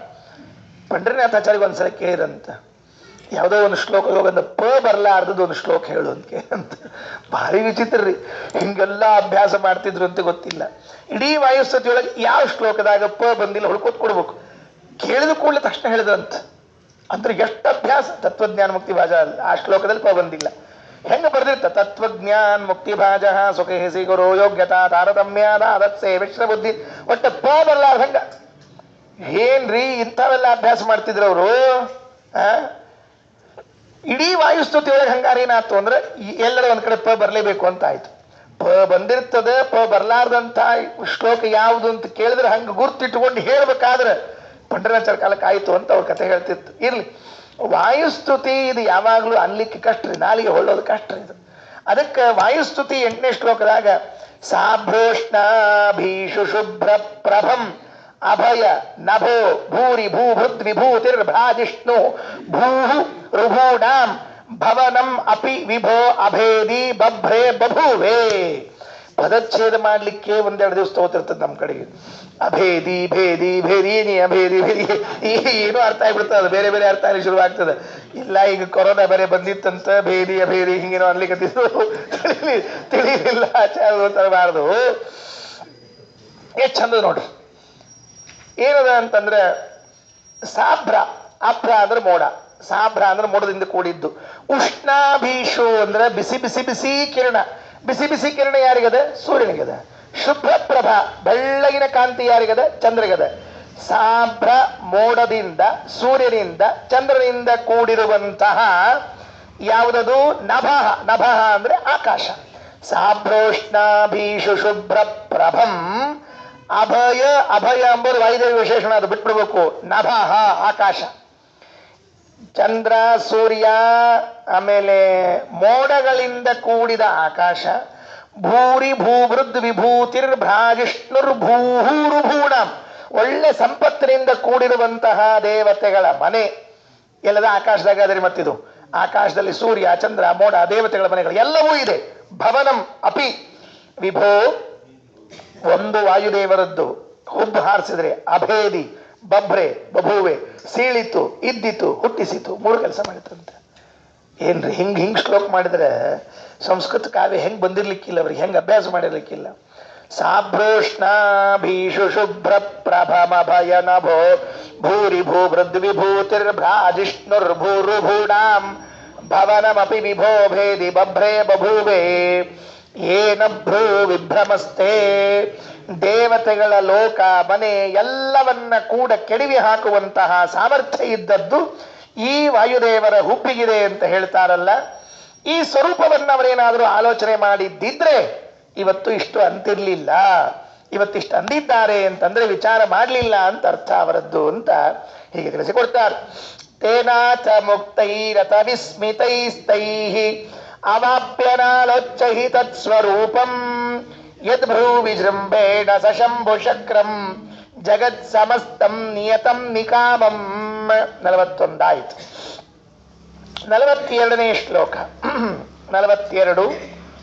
ಈ 42ನೇ ಶ್ಲೋಕ 43 42 43 ಒಂದೇ ಘಟನೆಯನ್ನು ಹೇಳುವಂತಹದ್ದು. ಏನು ಅಂದ್ರೆ, ಇದೇ ಕಾಶಿ ಪಟ್ಟಣದಲ್ಲಿ ಆಚಾರ್ಯ ಇದ್ದಾಗ ಒಬ್ಬ ವಾದಿ ಅಮರೇಂದ್ರಪುರಿ ಅಂತ ಅವನ ಹೆಸರು. ಅವನ ಹೆಸರೇನು? ಅಮರೇಂದ್ರಪುರಿ. ಅಮರೇಂದ್ರಪುರಿ ಅಂತ ಅವನ ಹೆಸರು. ವಾಕ್ಯಾರ್ಥ ಮಾಡ್ತೀನಿ ಅಂತ ಬಂದಂತೆ ಆಚಾರ್ಯರ ಜೊತೆಗೆ. ಎಲ್ಲೆಲ್ಲಿ ಮಧ್ವಾಚಾರ್ಯ ಹೋಗಿದ್ದಾರೆ ಅಲ್ಲಿ ಎಲ್ಲಾ ಕಡೆಗೂ ಕೂಡ ವಾಕ್ಯಾರ್ಥದ ಗೋಷ್ಠಿ ಇದ್ದದ್ದೇ. ಒಂದೊಮ್ಮೆ ವಾಕ್ಯಾರ್ಥ ಮಾಡದೆ ಬಂದಿದ್ದಾರೆ ಅಂದ್ರೆ ಆಚಾರ್ಯ ಯಾತ್ರೆ ಸಫಲ ಆಗಿಲ್ಲ ಅಂತ ಅರ್ಥ. ಅದಕ್ಕೆ ಎಂದೂ ಹಂಗಾಗಿ ಬಿಡ್ತಿದ್ದಿಲ್ಲ. ಯಾವ ಊರಿಗೆ ಹೋಗ್ತಿದ್ರೆ ಆ ಊರಿನಾಗ ಒಂದು ವಾಕ್ಯಾರ್ಥ ಆಗ್ಲೇಬೇಕು. ಅವನ ಹೆಸರು ಅಮರೇಂದ್ರಪುರಿ ಅಂತ ಹೆಸರು. ಏನೇನು ಹೆಸರು ಇಟ್ಕೊಂಡಾರೋ ಎಲ್ಲರ. ಈ ಸ್ವಾಮಿಗಳು ಯಾಕೆ ಸ್ತ್ರೀಲಿಂಗ ಶಬ್ದ ಇಟ್ಕೋತಿದ್ರು ಗೊತ್ತಾಗ್ತಿರ್ಲಿಲ್ರಿ. ಕೆಲವೆಲ್ಲ ಹಂಗವ, ಪುರಿ ಉರಿ ಅಂತ ಹಿಂಗೆಲ್ಲ ಅಲ್ಲ, ಉರಿ ಪರಿ ಅಲ್ಲ, ಪುರಿ ಅಂತ ಹಿಂಗೆಲ್ಲ ಹೆಸರುಗಳವ. ಅವ್ ಹೇಳಬಾರ್ದು. ಈಗ ಹೇಳಿದ್ ಮತ್ತೆ ಆಮೇಲೆ ಸುಮ್ಮನೆ ದೊಡ್ಡ ಗದ್ದಲಾಗ್ಬಿಡ್ತದೆ. ಅದಕ್ಕೆ ಕೆಲವರೆಲ್ಲ ಹಿಂಗ ಹೆಸರು ಇಟ್ಕೊಂಡಿರ್ತಾರೆ. ಅದು ಯಾಕೆ ಸ್ವಾಮಿಗಳಿಗೆ ಸ್ತ್ರೀ ಹೆಸರು ಬಂತೋ ಏನೋ ಗೊತ್ತಿಲ್ಲ. ಅವೆಲ್ಲ ತೀರ್ಥ ಅಂತಿದ್ರೆ ಸರಿ, ಅದು ಬಿಟ್ಟು ಮುಂದವೆಲ್ಲ ಏನೋ ಇರ್ಲಿ. ಅಂತೂ ಅಮರೇಂದ್ರಪುರಿ ಅಂತ ಬಂದಿದ್ದ. ಇದೇನಾಯಿತು ಅಂದ್ರೆ, ಇದೇ ಕಾಶಿ ಪಟ್ಟಣದಲ್ಲಿ ಆಚಾರ್ಯರು ಮಠದಲ್ಲಿ ಇಳಿದಾಗ ನಿತ್ಯ ಪ್ರವಚನ ಮಾಡ್ತಾ ಇದ್ರು. ಪ್ರವಚನ. ಇದೇ ಸಂದರ್ಭದಲ್ಲಿ ಆಚಾರ್ಯರು ಗೀತಾ ತಾತ್ಪರ್ಯವನ್ನು ರಚನೆ ಮಾಡ್ತಾ ಇದ್ದಾರೆ. ಯಾಕೆ? ಗೀತಾರ್ಥಂ ವಕ್ಷ್ಯಾಮಿ ಲೇಷತಃ ಅಂತ ಹೇಳಿದ ಮೇಲೆ, ಲೇಷೇಣ ಪ್ರಕಾರೇಣ ವಕ್ಷ್ಯಾಮಿ ಅಂತ ಹೇಳಿದ ಮೇಲೆ ಇನ್ನೊಂದು ಸ್ವಲ್ಪ ಉಳಿದದನ್ನು ಬರೀಬೇಕಲ್ಲ ಅಂತ ಹೇಳಿ ಗೀತಾ ತಾತ್ಪರ್ಯವನ್ನು ಬರೀತಾ ಬರ್ತಿದ್ದಾರೆ ನಿತ್ಯ. ಅವ್ರೇನು ಬರೆಯೋದನ್ನು ಕೈ ಬರೆಯೋದಲ್ಲ, ಹೇಳೋದು ಶಿಷ್ಯರು ಬರ್ಕೊಳ್ಳೋದು. ಇದರ ಮೇಲೆ ಪ್ರವಚನ. ಆಗಾಗ ಉಪನಿಷತ್ತಿನ ಪ್ರವಚನಗಳು. ಹೀಗೆ ಪ್ರವಚನ ಮಾಡ್ತಾ ಇದ್ದಾಗ ಕೆಲವು ವಿಷಯಗಳನ್ನ ಅಲ್ಲಿನ ಸ್ಥಳೀಕ ಜನರು ಕೇಳಿಕೊಂಡು ಹೋಗಿ ಅಮರೇಂದ್ರಪುರಿ ಸ್ವಾಮಿಗಳ ಕಿವಿಗೆ ಹಾಕಿದ್ರಂತ. ಇಲ್ಲ ಸ್ವಾಮಿ, ನೀವು ಪ್ರವಚನ ಹೇಳುವಾಗ ಹೀಗೆ ಹೇಳಿದ್ರಿ, ಅವರು ಪ್ರವಚನ ಹೇಳುವಾಗ ಹೀಗೆ ಹೇಳಿದ್ದಾರೆ, ಯಾವುದು ಸತ್ಯ ಅಂದ್ರು. ಈ ಪಾಪ ಶಿಷ್ಯರಿಗೆ ಜಿಜ್ಞಾಸರಿ. ಕೆಲವರು ಅಲ್ಲೂ ಪ್ರವಚನಕ್ಕೆ ಹೋಗ್ತಿರ್ತಾರೆ, ಇಲ್ಲೂ ಪ್ರವಚನಕ್ಕೆ ಹೋಗ್ತಿರ್ತಾರೆ. 24 ಮಂದಿ ಗುರುಗಳ ಕಡೆ ಪಾಠಕ್ಕೆ ಹೋಗ್ತಿರ್ತಾರಲ್ಲ, ಹಂಗೆ ಹೋಗ್ತಿರ್ತಾರೆ. ಇವು 50 ಮಂದಿ ಕಡೆ ಪಾಠಕ್ಕೆ ಹೋದ್ರೆ ಇದ್ದು ಜ್ಞಾನದ ಕೃಷ್ಣಾಪಣೆ ಆಗ್ಬಿಟ್ಟಿರ್ತಾರೆ. ಒಬ್ಬರು ಗುರುಗಳು ಇಟ್ಕೋಬೇಕ್ರಿ. ತಿಳಿದ್ರು ಸರಿ, ತಿಳಿದೇ ಇದ್ರು ಸರಿ, ಮೋಕ್ಷಕ್ಕೆ ಹೋದ್ರು ಸರಿ, ಅವ್ರ ಜೊತೆಗೆ ಎಲ್ಲಿ ಹೋದ್ರು ಸರಿ. ಅಷ್ಟಿದ್ರು ಸುಸೂತ್ರ ಪಾರಾಗ್ತಾರೆ. ಊರಾಗಿದ್ದು ಬಿದ್ದ ಆಚಾರ್ಯ ಎಲ್ಲಾರ ಜೊತೆಗೂ ಅಂತ ಹೊಂಟ್ರು ಅಂದ್ರೆ ಅವ್ರೊಂದು ಹೇಳ್ತಾರೆ, ಇವ್ರೊಂದು ಹೇಳ್ತಾರೆ. ಕೊನೆಗೆ ಎರಡು ಹಿಂಗ ಅಡ್ಡ ಬಂದ್ಬಿಟ್ಟು ಅಂದ್ರೆ ಕ್ರಾಸ್ ಕನೆಕ್ಷನ್. ಅದು 2 ಟ್ರೈನ್ ಹಾಯ್ಕೊಂಡ್ರೆ ಏನಾಗ್ತಾ ಹಂಗೆ ಹಾಕ್ತಾವ್ರಿ ಅವು. ಅದಕ್ಕೆ ಹಂಗೆ ಮಾಡಬಾರ್ದು. ಒಬ್ಬರನ್ನ ಗಟ್ಟಿ ಹಿಡ್ಕೊಂಡು ನಿಶ್ಚಿಂತೆ ಸುಸೂತ್ರ ಹೋಗ್ತಿರ್ಬೇಕು. ಅಕಸ್ಮಾತ್ ಅಲ್ಲಿ ಸಾಲಿಲ್ಲ ಅಂತ ಆದ್ರೆ ಅವರ ಆಜ್ಞಾ ತಗೊಂಡು ಅವ್ರಿಗಿಂತಲೂ ಉತ್ತಮರ ಕಡೆಗೆ ಹೋಗ್ಬೇಕೇ ವಿನಃ ಇನ್ನೂ 0 ಬಲ್ಬ್ ಕಡೆಗೆ ಹೋಗ್ಬಾರ್ದು ಅಂತ. ಅದಕ್ಕೆ ಕೆಲವು ಹಂಗೆ ಹಚ್ಕೊಂಡ್ಬಿಟ್ಟಿರ್ತಾವ್ರಿ. 8 ಕ್ಯಾಂಡಲ್ಲು 8 10 ಇದ್ದದ್ದೆಲ್ಲ ಬಿಟ್ಟು 0 ಬಲ್ಬಿನ ಕಡೆ ಹೋಗ್ಬಿಟ್ಟಿರ್ತಾವ ಕೆಲವು ಪಾಠಕ್ಕೆ ಉಲ್ಟಾ ಸುಲ್ಟಾ. ಹಂಗಾಗಿ ಪೂರ್ಣ ಆ ಕಡೆ ಕೃಷ್ಣಾರ್ಪಣೆ ಇರ್ಲಿ. ಅಂತೂ ಏನಾಯಿತು ಅಂತಂದ್ರೆ ಈ ಪ್ರಕಾರಕವಾಗಿ ಅಂದ್ರೆ ಏನಾಯಿತು ಅಂತಂದ್ರೆ ಅಮರೇಂದ್ರಪುರಿ ಹೋಗಿ ಹೇಳಿದ್ರು, ಏನು ವಿಷಯ ನೋಡ್ರಿ, ಮಾಯಾವಾದದಲ್ಲಿ ಇದ್ದ ಧೋರಣ ಹಿಂಗದ ಅವ್ರದ್ದು. ಮಾಯಾವಾದದಲ್ಲಿ ಏನ್ ಧೋರಣ ಅದ ಅಂದ್ರೆ ಜ್ಞಾನ ಮತ್ತು ಕರ್ಮ ಇವು ಎರಡೂ ಒಂದೇ ವ್ಯಕ್ತಿಯಲ್ಲಿ ಇರ್ಲಿಕ್ಕೆ ಸಾಧ್ಯ ಇಲ್ಲ. ಇದು ಅವ್ರ ಧೋರಣ. ಇದು ಅತ್ಯಂತ ಸ್ಪಷ್ಟವಾಗಿ ಅವರದ್ದು. ಹೇಳ್ತೀನಿ ಈಗ ಎಲ್ಲಿ ಬಂದದ, ಏನ್ ಬಂದದ, ನಮ್ಮ ಸಿದ್ಧಾಂತ ಏನು, ಅವ್ರ ಸಿದ್ಧಾಂತ ಏನು, ಆಚಾರ್ಯದಲ್ಲ ವೇದವ್ಯಾಸಾಚಾರ್ಯರ ಅಭಿಪ್ರಾಯ ಏನು, ಇವೆಲ್ಲ ತಿಳಿಬೇಕು ನಾವೆಲ್ಲ. ಅವರಂತಾರೆ ಕರ್ಮ ಇದು ಅಜ್ಞಾನಿಗಳಿಗೆ ಮಾತ್ರ, ಜ್ಞಾನ ಇದು ಸನ್ಯಾಸಿಗಳಿಗೆ, ಅರ್ಥಾತ್ ಜ್ಞಾನಿಗಳಿಗೆ. ಜ್ಞಾನಿಗಳಿಗೆ ಕರ್ಮ ಇಲ್ಲ, ಕರ್ಮ ಮಾಡವರಿಗೆ ಜ್ಞಾನ ಇಲ್ಲ. ಸನ್ಯಾಸಿಗಳಾದವರು ಕರ್ಮವನ್ನೆಲ್ಲ ತ್ಯಾಗ ಮಾಡಬೇಕು ಅಂತ ಅವ್ರ ಸಿದ್ಧಾಂತ. ಇದೆಷ್ಟು ವಿಚಿತ್ರ ನೋಡ್ರಿ, ಇದೆಷ್ಟು ವಿಚಿತ್ರ. ಹೀಗೆ ನಾವು ಹೇಳಿಲ್ಲ, ನಾವಿವತ್ತು ಹೇಳಿದ್ವಿ ಅಂದ್ರೆ ನಮ್ಮ ತಲೆ ಮೇಲೆ ಬರ್ತಿತ್ತು. ಇದನ್ನು ಈಶಾವಾಸ್ಯ ಉಪನಿಷತ್ತಿನ ಭಾಷ್ಯದಲ್ಲಿ ಶಂಕರಾಚಾರ್ಯರು ಮೊದಲನೇ ಮಂತ್ರದಲ್ಲಿ ಹೇಳುವಾಗ ಇದು ಜ್ಞಾನಿಗಳಿಗಾಗಿ ಹೇಳಿದ ಮಂತ್ರ, ಎರಡನೇ ಮಂತ್ರ ಹೇಳುವಾಗ ಇದು ಅಜ್ಞಾನಿಗಳಿಗೆ ಹೇಳಿದ ಮಂತ್ರ ಅಂತ ಹಿಂಗೆ ಭೇದ ಮಾಡ್ಯಾರ. ಮೊದಲನೇ ಮಂತ್ರದಾಗ ಈಶಾವಾಸ್ಯಮಿದಂ ಸರ್ವಂ ಯತ್ಕಿಂಚ ಜಗತ್ಯಾಂ ಜಗತ್ ತೇನ ತ್ಯಕ್ತೇನ ಭುಂಜೀತಾಹ ಮಾಘದ ಕಸ್ಯ ಸಿದ್ಧನಂ, ಇದು ಸನ್ಯಾಸಿಗಳಿಗಂತ, ಜ್ಞಾನಿಗಳಿಗೆ. ಎರಡನೇದೇನು ಬಂದದ್ರಿ, ಕುರ್ವನ್ನೇವೇಹ ಕರ್ಮಾಣಿ ಜಿಜೀವಿಷೇಚ್ಛತಂ ಸಮಾಹ, ಕರ್ಮ ಮಾಡಬೇಕಲ್ಲ, ಅದು ಅಜ್ಞಾನಿಗಳು ಕರ್ಮ ಮಾಡಬೇಕು. ಏನೇನು ದರ್ಶನಗಳು ಹೊರಟಾವ ನಮ್ಮ ಭಾರತದಲ್ಲಿ ಆಶ್ಚರ್ಯ ಆಗ್ತದೆ. ಇದರ ಬಗ್ಗೆ ಆಚಾರ್ಯ ಪ್ರವಚನ ನಡೀತಾ ಇತ್ತು.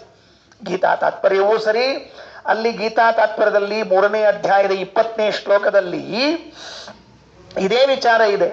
ಅಲ್ಲೇನ್ ಬಂದದ, ಕರ್ಮಣೈವ ಹಿ ಸಂಸಿದ್ಧಿ ಮಾಸ್ಥಿತ ಜನಕಾದಯ ಅಂತ ಬಂದದು.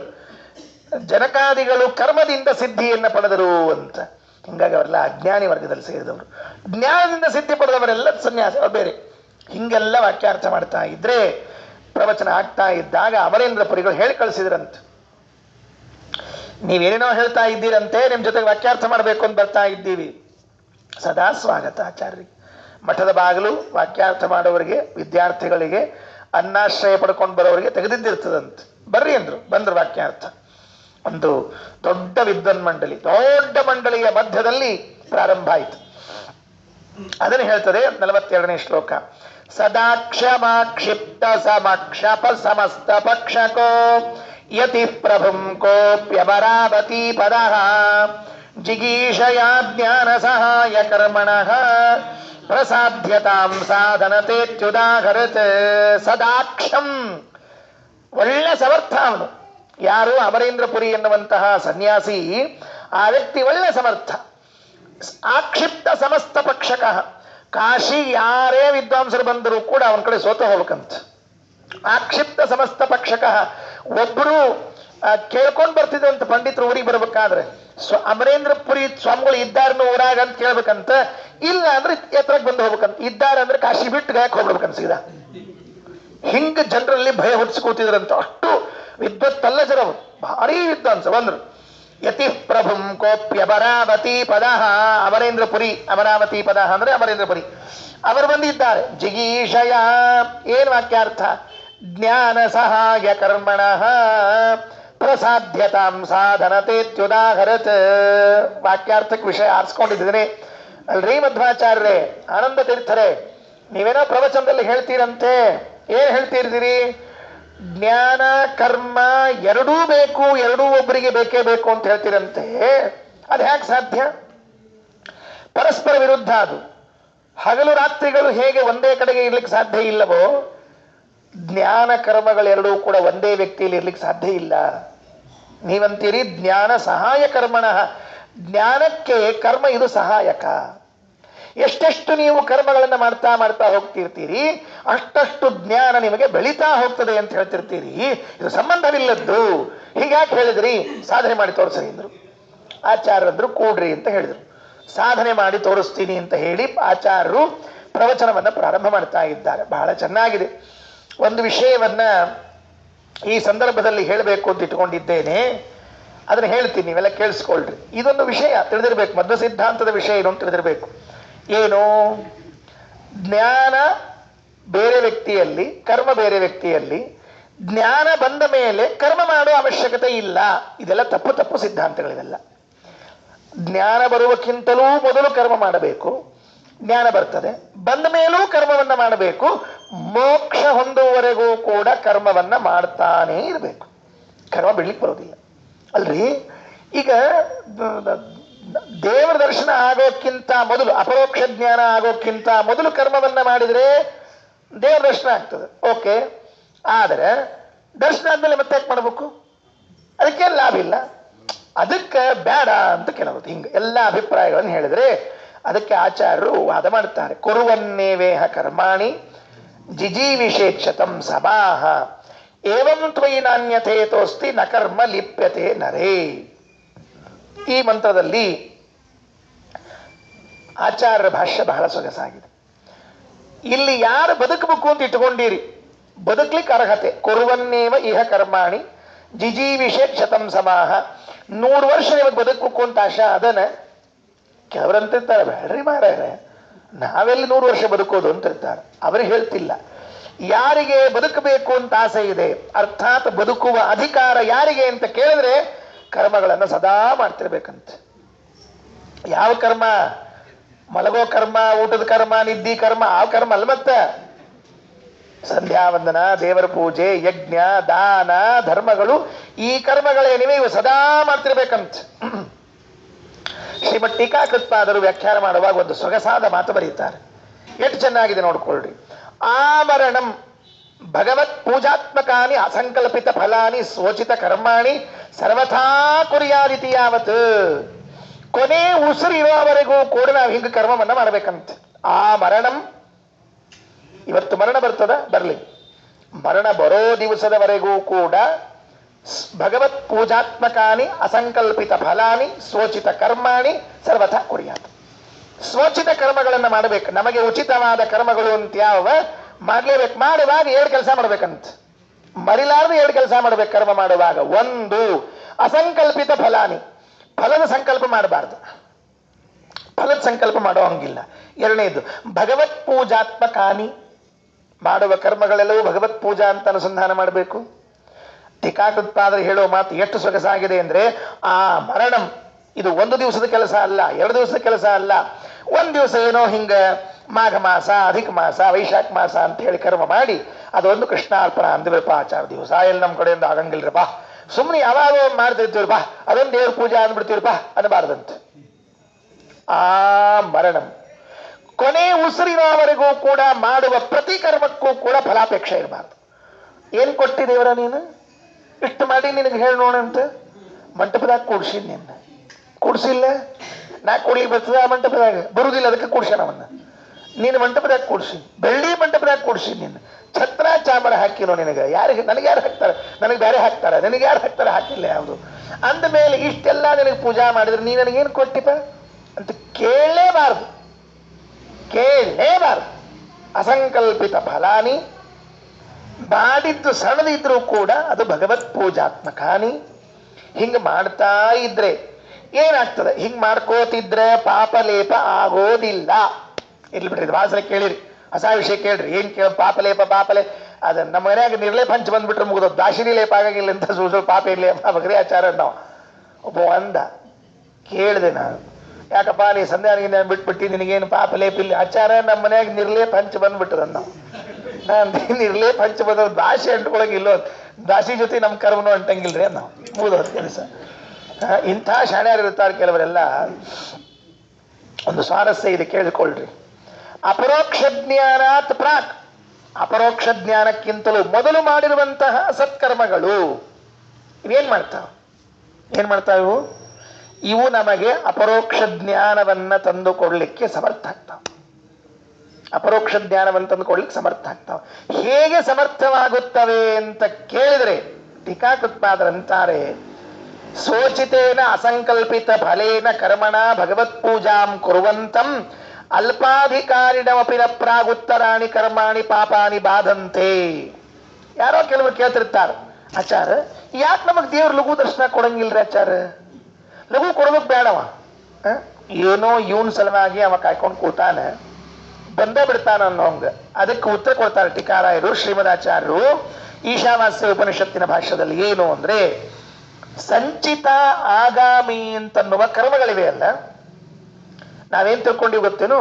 ಅಪರೋಕ್ಷ ಜ್ಞಾನ ಆದ ಕೂಡಲೇ ಹೋಗ್ಬಿಡ್ತಾವ ಅಂತ ತಿಳ್ಕೊಂಡಿದ್ದಿ. ತಡೀತಮ್ಮ, ಅವೇನಾಗಿರ್ತಾವ ಗೊತ್ತೇನು? ಈ ಸಂಚಿತ ಆಗಾಮಿ ಪಾಪಗಳೇನವ ಅಲ್ಲ, ಇವು ನಮ್ಮ ಮನೆ ಹೊಚ್ಚಲು ಮುಂದೆ ಅಡ್ಡ ಮಲ್ಕೊಂಡಿರ್ತಾವಂತೆ. ನಮ್ಮ ಮನೆ ಹೊಚ್ಚಲು ಮುಂದೆ ಚಂದ ಹಾಸಿಗೆ ಹಾಕೊಂಡು ಮಲ್ಕೊಂಡಿರ್ತಾವಂತ. ಯಾಕೆ ಸಂಚಿತ ಆಗಾಮಿ ಪಾಪಗಳು ಹಾಸಿಗೆ ಹಾಕೊಂಡು ಮಲ್ಕೊಂಡಿರ್ತಾವ ಕಾಲು ಬೀಸ್ಕೊಂಡು ಅಂದ್ರೆ, ಇವನಿಗೆ ಅಪರೋಕ್ಷ ಜ್ಞಾನ ಆಗದೇ ಇದ್ದಂತೆ ತಡೆಯೋಣ ಅಂತ ಕೂತಿರ್ತಾವಂತ. ಇದು ಅರ್ಥ ಮಾಡಿಕೊಳ್ಳ್ರಿ. ಇದು ಶ್ರೀಮದ್ ಟೀಕಾಕೃತ್ಪಾದರ ಶ್ರೀಮದ್ ಆಚಾರ್ಯರ ವೇದವ್ಯಾಸ ದೇವರ ಅಪೌರುಷೇಯ ವೇದಗಳ ಅಭಿಪ್ರಾಯ. ಇದು ಏನಂತದೆ? ಅಡ್ಡಗಾಲ್ ಹಾಕೊಂಡು ತಾ ಕುರ್ಚಿ ಮೇಲೆ ಕೂತಿರ್ತಾನೆ, ಹೋಗೋರಿಗೆ ಅದ್ರ ಹಾಕಿ ಕೂತ್ಬಿಟ್ಟಿರ್ತಾನ. ಹಾಗಾಗಿ ಸಂಚಿತ ಪಾಪಗಳು ಏನಿವೆ ಅಲ್ಲ, ಆಗಾಮಿ ಪಾಪಗಳೇನಿವೆಯಲ್ಲ, ಈ ಸಂಚಿತ ಆಗಾಮಿ ಪಾಪಗಳೆಲ್ಲವೂ ಕೂಡ ಇವನಿಗೆ ಅಪರೋಕ್ಷ ಜ್ಞಾನ ಆಗೋದು ಬೇಡ, ದೇವರ ದರ್ಶನ ಆಗೋದು ಬೇಡ ಅಂತ ಅಡ್ಡಗಾಲ ಹಾಕುದಿರ್ತಾವಂತೆ. ಕೇಳಿದ್ದೀರಾ ಈ ಮಾತನ್ನ? ಬಹಳ ದಿವಸ ಆಗಿರ್ತದೆ, ಮರ್ತ್ ಹೋಗಿರ್ತದೆ. ಕೇಳಿದ್ರು ಕೇಳದೇ ಇದ್ರಂತೂ ಇದೇ ಮೊದಲೇ ಸರ್ತಿ. ಆಚಾರ ಹೇಳೋದು ಬೇಡ ಅಂತವೆಲ್ಲ. ನೀವು ಸುಳ್ಳು ಏನೋ ಹೇಳ್ಕೊತ ಹೋಗ್ತಿರ್ತೀರಿ. ಉದ್ದಕ್ಕೆ ಅಂದ್ರೆ ಪ್ರಸಂಗ ಬಂದ್ರೆ ಹೇಳ್ತಿರ್ತಾರೆ. ಅದಕ್ಕೆ ಒಂದು ಸಂಕಲ್ಪ ಮಾಡೀನಿ, ಅಷ್ಟು 10 ಉಪನಿಷತ್ ಪ್ರವಚನ ಮಾಡಬೇಕು ಅಂತ ಒಂದು ಸಂಕಲ್ಪ ಮಾಡಿ. ಬರೇ ಪ್ರವಚನ 10 ಉಪನಿಷತ್ತು ಆಮೂಲಾಗ್ರ ಈಶಾವಾಸ್ಯದಿಂದ ಹಿಡ್ಕೊಂಡು ಬೃಹದಾರಣ್ಯಕ ತನಕ ಉದ್ದಕ್ಕೆ ಪ್ರವಚನ ಮಾಡಿಬಿಡೋದು ಎಲ್ಲ. ಅದೊಂದು 4 ತಿಂಗಳ ಕಾರ್ಯಕ್ರಮ ಇಟ್ಕೋತೀವಿ. ಯಾವಾಗಾರ ಈಗ ಅವಸರದಾಗ ಏನಿಲ್ಲ, ಬಟ್ ಇಟ್ಕೋತಿರ್ತೀವಿ. ಈಗ ಮುಗಿದ್ಮೇಲೆ ಮುಂದೆ ವಿಚಾರ ಮಾಡೋಣಂತ ಅಂತೂ ಸಂಕಲ್ಪ ಅಂತ ಮಾಡಿ ಇಟ್ಕೊಂಡಿವಿ. ದೇವ್ರ ಸಂಕಲ್ಪ ಮಾಡ್ಸ್ಯಾನೆ. ಅದಕ್ಕೊಮ್ಮೆ ಈಶಾವಾಸ್ಯದಿಂದ ಬೃಹದಾರಣ್ಯಕದವರೆಗೆ 10 ಉಪನಿಷತ್ತುಗಳನ್ನ ಬರೇ ಉದ್ದಕ್ಕೆ ಪ್ರವಚನ ಮಾಡಿಬಿಡೋದು. ಇಂಥವು ಎಷ್ಟು 1000 ವಿಷಯ ಬರಬೇಕು ವಿಚಾರ ಮಾಡ್ಕೊಡ್ರಿ ನೀವೇ. ಸಂಚಿತ ಕರ್ಮ, ಸಂಚಿತ ಪಾಪ, ಆಗಾಮಿ ಪಾಪಗಳು ಇವನಿಗೆ ಅಪರೋಕ್ಷ ಜ್ಞಾನ ಆಗೋದು ಬೇಡ, ದೇವರ ಸಾಕ್ಷಾತ್ಕಾರ ಆಗೋದು ಬೇಡ ಅಂತ ಹೇಳಿ ಅಡ್ಡ ಕಾಲು ಹಾಕೊಂಡು ಕೂತಿರ್ತಾವ. ಈಗ ನೀವು ಮಾಡುವಂತಹ ನಿಷ್ಕಾಮ ಕರ್ಮಗಳು ಏನ್ ಕೆಲಸ ಮಾಡ್ತಾವ ಅಂತ ಕೇಳ್ತಿದ್ರೆ, ನೀವು ಮಾಡುವ ನಿಷ್ಕಾಮ ಕರ್ಮ ಹರಿಪೂಜಾತ್ಮಕವಾದ ಕರ್ಮಗಳು ಆ ಸಂಚಿತ ಆಗಾಮಿ ಪಾಪ, ಯಾವ ಸಂಚಿತ ಆಗಾಮಿ ಪಾಪ ಅಪರೋಕ್ಷ ಜ್ಞಾನಕ್ಕೆ ಪ್ರತಿಬಂಧಕವಾದ ಪಾಪಗಳನ್ನ ತುಳಿದು ಓಡಿಸಿ ಅಪರೋಕ್ಷ ಜ್ಞಾನ ಆಗಲಿ ಸಹಾಯ ಮಾಡ್ತಾವಂತೆ. ಇದು ನಮ್ಮ ಟೀಕಾಕೃತ್ಪಾದರು ಶ್ರೀಮದಾಚಾರ್ಯ ಹೇಳುವಂತಹ ಮಾತು. ಆದ್ದರಿಂದ ನಾವೇನ್ ಮಾಡಬೇಕು? ನಿತ್ಯದಲ್ಲಿ ನಮಗೆ ಅಪರೋಕ್ಷ ಜ್ಞಾನ ಆಗಬೇಕು ಅಂತನ್ನುವುದಕ್ಕಾಗಿ ಮಾಡ್ತಿರ್ಬೇಕು. ಅದರ ಸ್ವಾಮಿಗಳೊಂದು ಮಾತು ಹೇಳ್ತಾರೆ, ಉಳಿದ್ ಬಿಟ್ಬಿಡ್ರಿ. ನಿತ್ಯ ದೇವ್ರ ಪೂಜಾ ಮಾಡ್ತಿರ್ತೀರಲ್ಲ ನೀವು. ಗಂಡಸರಿಗೆ ಪಾಪ ಎಷ್ಟೋ ಮಂದಿಗೆ ದೇವ್ರ ಪೂಜಾ ತೀರ್ಥಕ್ಕಂತ ತಿಳ್ಕೊಂಡಿರ್ತೀವ್ರಿ ನಾವೆಲ್ಲ. ತೀರ್ಥಕ್ಕ ಅಂತ ಅಲ್ಲ, ಸ್ವಾರ್ಥಕ್ಕದು. ತೀರ್ಥಕ್ಕಲ್ಲದು, ಸ್ವಾರ್ಥಕ್ಕ. ಯಾಕೆ? ನಿರಂತರ ಭಗವತ್ ಪೂಜಾಯ ಅಪಿ ಸಕಲ ಪಾಪ ಪ್ರಾಯಶ್ಚಿತ್ತ ರೂಪತ್ವಾತ್. ನಿರಂತರ ದೇವರ ಪೂಜೆ ಮಾಡ್ತಿರ್ತೀವಲ್ಲ, ಈ ನಿರಂತರವಾಗಿ ಮಾಡುವ ದೇವರ ಪೂಜೆಯು ಸಕಲ ಪಾಪಗಳ ಪ್ರಾಯಶ್ಚಿತ್ತ. ಎಷ್ಟು ಮಂದಿಗೆ ಗೊತ್ತದ ನಮಗಿದು? ನಾವೇನ್ ತಿಳ್ಕೊಂಡಿದ್ದೀವಿ? ಪಾಪ ಪರಿಹಾರಕ್ಕೆ ಪ್ರಾಯಶ್ಚಿತ್ತ, ಗಂಗಾ ಸ್ನಾನ ಮಾಡಬೇಕು, ತುಂಗಾ ಸ್ನಾನ ಮಾಡಬೇಕು, ಆ ದಾನ ಕೊಡಬೇಕು, ಈ ದಾನ ಕೊಡಬೇಕು, ಆ ಹೋಮ ಈ ಹೋಮ ಅಲ್ಲ. ಟೀಕಾಗಪ್ಪ ರಾಜರಂತಾರೆ ಅದೆಲ್ಲ ಬರೋಬ್ಬರಿ, ಅದೆಲ್ಲ ಆಗೋದಿಲ್ವಲ್ಲ. ನಿತ್ಯ ದೇವರ ಪೂಜಾ ಮಾಡ್ರಿ ಸಾಕು. ನಿರಂತರ ಭಗವತ್ ಪೂಜಾಯ ಅಪಿ, ನಿರಂತರವಾಗಿ ಭಗವಂತನ ಪೂಜೆ ನಿತ್ಯ ಶಾಲಿಗ್ರಾಮಾದಿಗಳನ್ನು ಇಟ್ಟುಕೊಂಡು ಅಭಿಷೇಕ, ನೈವೇದ್ಯ, ವೈಶ್ವದೇವ ಪೂಜೆ, ಜಪ, ಧ್ಯಾನ ಇಷ್ಟು ಮಾಡುತ್ತಾ ಇದ್ರೆ ಸಾಕು. ಇದು ನಮ್ಮ ಸಂಚಿತ ಆಗಾಮಿ ಪಾಪಗಳನ್ನ ಹೊಡೆದೋಡಿಸಿ ಅಪರೋಕ್ಷ ಜ್ಞಾನಕ್ಕೆ ಸಹಾಯ ಆಗ್ತದಂತೆ, ದೇವರ ಸಾಕ್ಷಾತ್ಕಾರಕ್ಕೆ ಸಹಾಯ ಆಗ್ತದಂತೆ. ತತಶ್ಚ ಏನಾಗ್ತಾನೆ ಮುಂದೆ? ಜ್ಞಾನಾಧಿಕಾರಿ ಭವತಿ. ಯಾಕ ಅಂತ ಕೇಳಿದ್ರೆ ಅದಕ್ಕೊಂದು ಮಾತು ಹೇಳ್ತಾರೆ. ಎಲ್ಲಿವರೆಗೆ ನಾವು ಸತ್ಕರ್ಮಗಳನ್ನ ಮಾಡೋದಿಲ್ಲ ಅಲ್ಲಿವರೆಗೆ ಪಾಪಗಳು ಕೂತಿರ್ತಾವ ಮನಸ್ಸಿನಾಗ. ಪಾಪಗಳು ಕೂತಿರುವಾಗ ಚಿತ್ತ ಶುದ್ಧಿ ಇರೋದಿಲ್ಲ. ಚಿತ್ತ ಅಶುದ್ಧಿ ಇತ್ತು ಅಂದ್ರೆ ಜ್ಞಾನಾಧಿಕಾರ ಬರೋದಿಲ್ಲ. ನೋಡ್ರಿ ಎಷ್ಟು ಒಂದಕ್ಕೊಂದು ಸಂಬಂಧದ. ಟೀಕಾಕೃತ್ಪಾದರು ಭಗವತ್ ಪೂಜಾ ಅಕುರುವಂತಂ ಪಾಪಾನಿ ಬಾಧಂತ ಏವ. ಭಗವಂತನ ಪೂಜೆಯನ್ನು ಮಾಡದೇ ಇದ್ರೆ ಪಾಪ ಬಾಧಿಸೇ ಬಿಡ್ತದೆ. ತತಶ್ಚಾಸೌ ಜ್ಞಾನೇನಾಧಿಕ್ರಿಯತೆ. ಅವನಿಗೆ ಜ್ಞಾನದಲ್ಲಿ ಅಧಿಕಾರ ಇಲ್ಲ. ಯಾಕೆ ಗೊತ್ತಾ? ಅಶುದ್ಧ ಚಿತ್ತತ್ವಾತ್. ಈಗ ಅರ್ಥ ಆಯ್ತು ನಮಗೀಗ ಏನು ಅಂತಂದ್ರೆ, ನಾವು ನಿರಂತರವಾಗಿ ಸತ್ಕರ್ಮಗಳನ್ನ ಯಾಕೆ ಮಾಡಬೇಕು ಅಂದ್ರೆ ಚಿತ್ತಶುದ್ಧಿ ಅಂತಃಕರಣ ಶುದ್ಧ ಆಗ್ಬೇಕು. ಕರ್ಮಣ ಜ್ಞಾನ ಮಾತನೋತಿ. ಕರ್ಮದಿಂದ ಜ್ಞಾನ ಬರ್ತದೆ. ಹೇಗೆ? ಅಂತಃಕರಣ ಶುದ್ಧಿ ದ್ವಾರ. ಮನಸ್ಸು ಸ್ವಚ್ಛ ಆಗ್ಬೇಕದು. ಹೊರಗಡೆಗೆ ಏನಿದೆ ಅಂತಂದ್ರೆ ಸೋಪದ ಮೈ ಸ್ವಚ್ಛ ಮಾಡ್ಲಿಕ್ಕೆ, ಪೇಸ್ಟ್ ಅದ ಹಲ್ಲು ಸ್ವಚ್ಛ ಮಾಡ್ಲಿಕ್ಕೆ, ಶಾಂಪೂ ಅದ ಇರ್ಲಿ, ಏನೋ ಇಲ್ಲೇ ಇಲ್ಲ, ಎಲ್ಲ ಆಗ್ಬೇಕು. ತಲೆ ಮೇಲೆ ಕೂದಲೇ ಇಲ್ಲಲ್ರಪ್ಪ ನನಗ, ಆಚಾರ ಜುಟ್ಟವಲ್ಲ, ಸಾಕು ಇರ್ಬಿಡು. ಅದಕ್ಕೆ ಒಂದೊಂದನ್ನ ಸ್ವಚ್ಛ ಮಾಡುವುದಕ್ಕೆ ಒಂದೊಂದು ಪದಾರ್ಥಗಳಿದ್ದಂತೆ ಮನಸ್ಸಿನಲ್ಲಿ ಕುಳಿತ ಪಾಪವನ್ನ ತೆಗೆದು ಹಾಕುವುದಕ್ಕಾಗಿ ಯಾವ ಸೋಪ್ ಉಪಯೋಗಿಸ್ತೀರಿ? ಅದರ ಬ್ರ್ಯಾಂಡ್ ನೇಮ್ ಏನು? ನಿಷ್ಕಾಮ ಕರ್ಮ. ಯಾರೋ ಮೈಸೂರು ಸ್ಯಾಂಡಲ್, ಯಾರೋ ಲಕ್ಸ್, ಯಾರೋ ಮತ್ತೊಂದು ಪಾಂಡ್ಸ್, ಅದೇನೋ ಏನೇನೋ ಇರ್ತಾವ ಸುಡುಗಾಡು, ಹೆಸರು ನೆನಪು ಬರೀ ಬರೋದಿಲ್ಲ ನಮಗೂ. ಬೇಡ ಅವೆಲ್ಲ ಹೇಳ್ಬಾರ್ದು ಇವತ್ತಾಗ. ಅದಕ್ಕೆ ಹೆಸರು ನೆನಪಿಗೆ ಹೇಳ್ಬೇಕು, ನಮ್ಗೆ ಬರೆದು ಗೊತ್ತಿರೋದಿಲ್ಲ ಏನಟ್ಟು ಅಂಗಡಿಯಾಗ ದಿವಸ ಸೊಪ್ಪು ಮಾಡಿರ್ತೀವಿ. ಅದಕ್ಕೆ ಏನಾಯಿತು ಅಂತ ಕೇಳಿದ್ರೆ, ನಿಷ್ಕಾಮ ಕರ್ಮ ಎಂಬ ಸೋಪಿನಿಂದ ಮನಸ್ಸನ್ನ ಸ್ವಚ್ಛ ತೊಳಿಬೇಕಂತ. ತೊಳೆದ್ರೆ ಆಗ ಆ ಕರ್ಮವೂ ಕೂಡ ಜ್ಞಾನಕ್ಕೆ ಸಹಾಯ ಆಗ್ತದೆ. ಅವ ಪ್ರಶ್ನೆ ಕೇಳಿದಕ್ಕೆ ಉತ್ತರ ಕೊಟ್ರ ಆಚಾರ್ಯರು. ಸದಾ ಕ್ಷಮಾ ಕ್ಷಿಪ್ತ ಸಮಸ್ತ ಪಕ್ಷಕೋ ಯತಿ ಪ್ರಭುಂ ಕೋಪ್ಯಮರಾವತಿ ಪದಃ ಜಿಗೀಷಯ ಜ್ಞಾನ ಸಹಾಯ ಕರ್ಮಣಃ ಪ್ರಸಾಧ್ಯತಾಂ ಸಾಧನತೆತ್ಯುದಾಹರತ್. ಅಲ್ರಿ ಒಬ್ಬವತಿ ಆತ್ ಅಪರೋಕ್ಷ ಜ್ಞಾನ ಆದ್ಮೇಲೆ ಯಾಕೆ ಬೇಕು ಮತ್ತೆ ಸುಳ್ಳ ನದಿ ದಾಟಿದ ಮೇಲೆ ಹಡಗೆ ಯಾಕೆ ಬೇಕಪ್ಪ? ನದಿ ದಾಟಿ ಬಿಟ್ಟಿವಿ ಮತ್ತೆ ಯಾಕಂತ ಕೇಳಿದ್ರೆ ತಿರುಗಿ ಹೋಗ್ಬೇಕಾಗ್ತಿರ್ತದೆ ನದಿ ಒಳಗ ಮತ್ತೆ ಇಲ್ಲೆಲ್ಲ ಯಾಕೆ ಬೇಕು?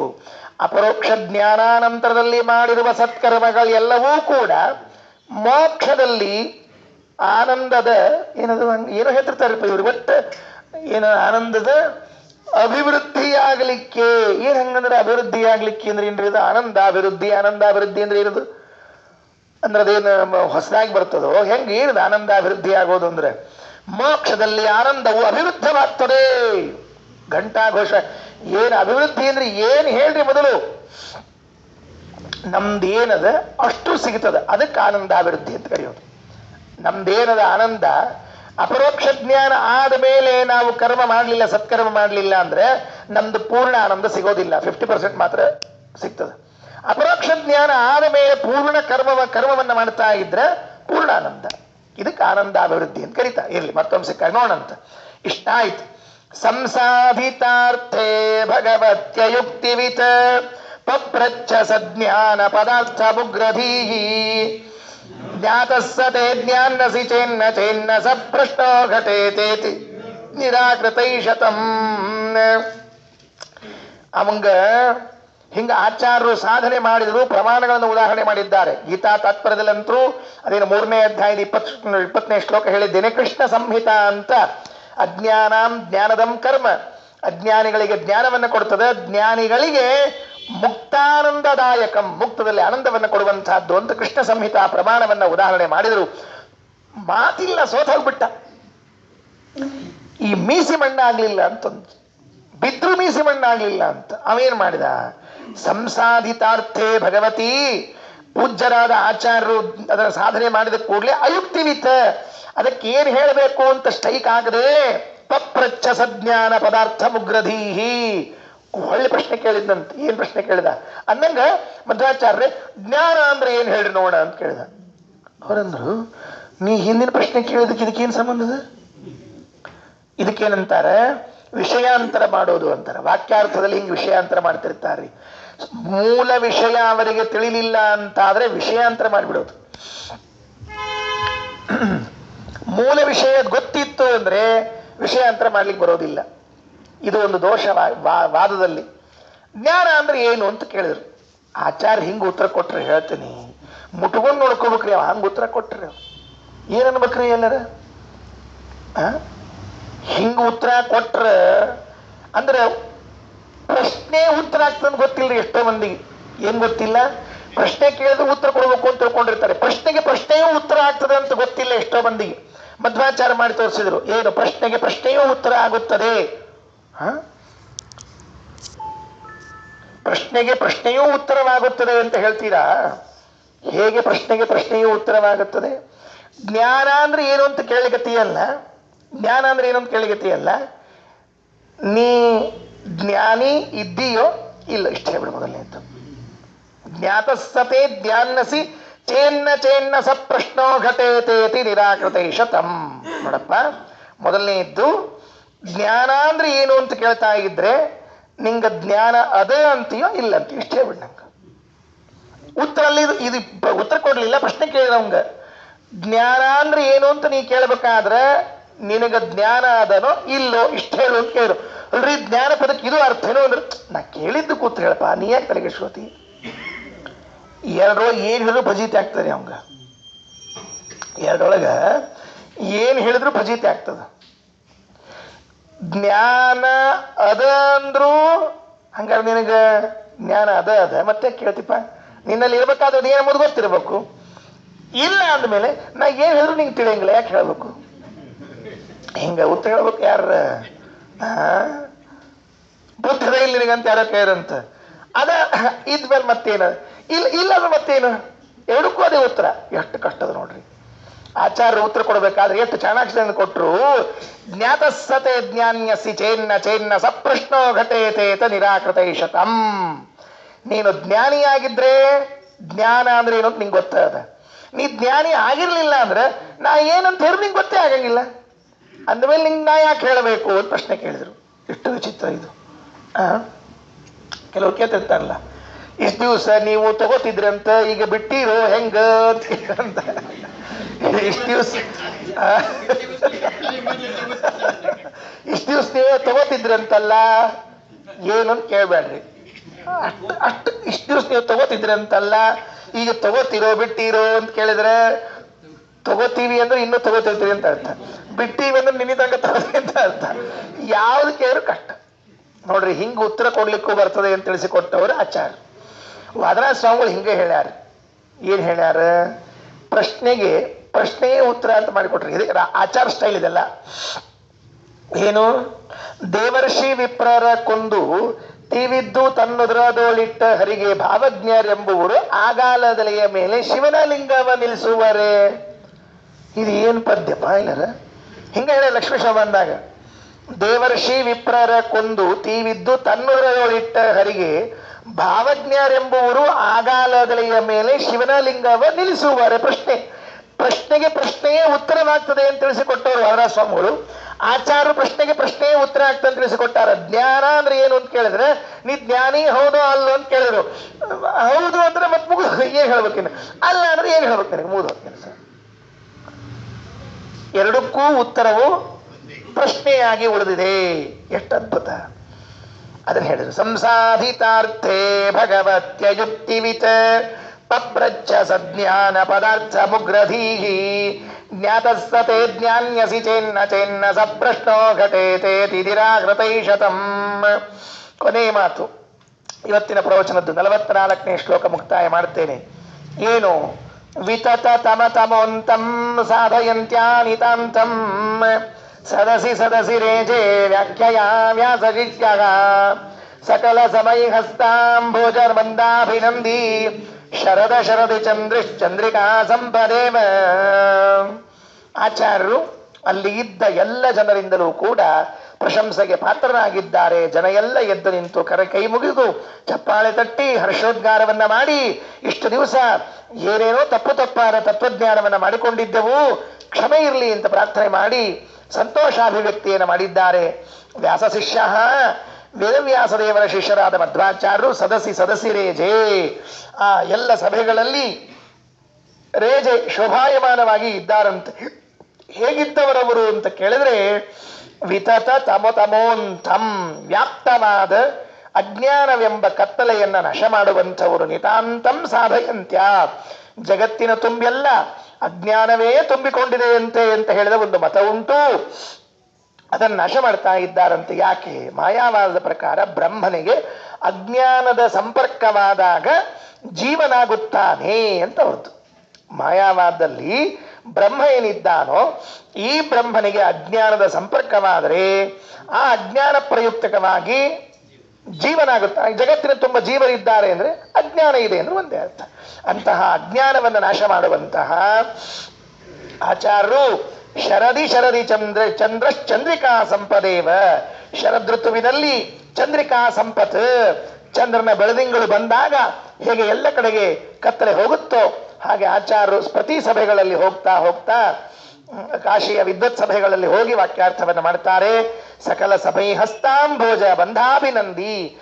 ಎಲ್ಲ ಸಮಯ ಹಸ್ತ ಅಂದ್ರೆ ಬೇರೆ ಪಂಡಿತರ, ಸೋತ ಪಂಡಿತರಿದ್ದಾರಲ್ಲ, ಆತ್ಮವಿಮರ್ಶೆಗೆ ಒಳಗಾದ ಪಂಡಿತರಿದ್ದಾರಲ್ಲ, ಪ್ರಾಮಾಣಿಕರಾದ ಪಂಡಿತರಿದ್ದಾರಲ್ಲ, ಶ್ರೋತೃಗಳಿದ್ದಾರಲ್ಲ, ಅವರ ಹಸ್ತಾಂಭೋಜಾಭಿನಂದಿ. ಕೈ ಕಮಲಗಳೆಂಬುದರಿಂದ ಮುಗಿಸಿಕೊಂಡವರು. ಅಂದ್ರೆ ಚಂದ್ರ ಬಂದಾಗ ಈ ಕಮಲ ಇರ್ತದಲ್ಲ, ಅಂದ್ರೆ ಸೂರ್ಯ ಬಂದಾಗ ಅರಳೋದು, ಅದು ಹಿಂಗಾಗ್ತದ್ರಿ. ಅದು ಎಷ್ಟು ಚಂದ ನೋಡ್ರಿ, ಅದು ಬಹಳ ಚಂದದ. ಚಂದ್ರ ಬಂದಾಗ ಬೆಳಗ್ಗೆ ಅರಳುವ ಕಮಲವು ಮತ್ತೆ ಮುಕುಲಿತವಾಗ್ತದೆ, ಅಂದ್ರೆ ಕೂಡ್ಕೊಳ್ತದಲ್ಲ. ಹಾಗೆ ಆಚಾರ್ಯರ ಪ್ರವಚನದಿಂದ ಎಲ್ಲ ಜನರ ಕೈ ಎಂಬ ಕಮಲ ಕೂಡಿಕೊಂಡಿತು ಅಂದ್ರೆ ನಮಸ್ಕಾರ ಮಾಡಿದರು ಅಂತ ಕಾವ್ಯದ ಪರಿಭಾಷೆಯಲ್ಲಿ ಹೇಳಿದ್ದಾರೆ ಎಂಬಲ್ಲಿಗೆ ಯಥಾಮತಿ ಅಭಿಪ್ರಾಯ. ಶ್ರೀಕೃಷ್ಣಾರ್ಪಣಮಸ್ತು.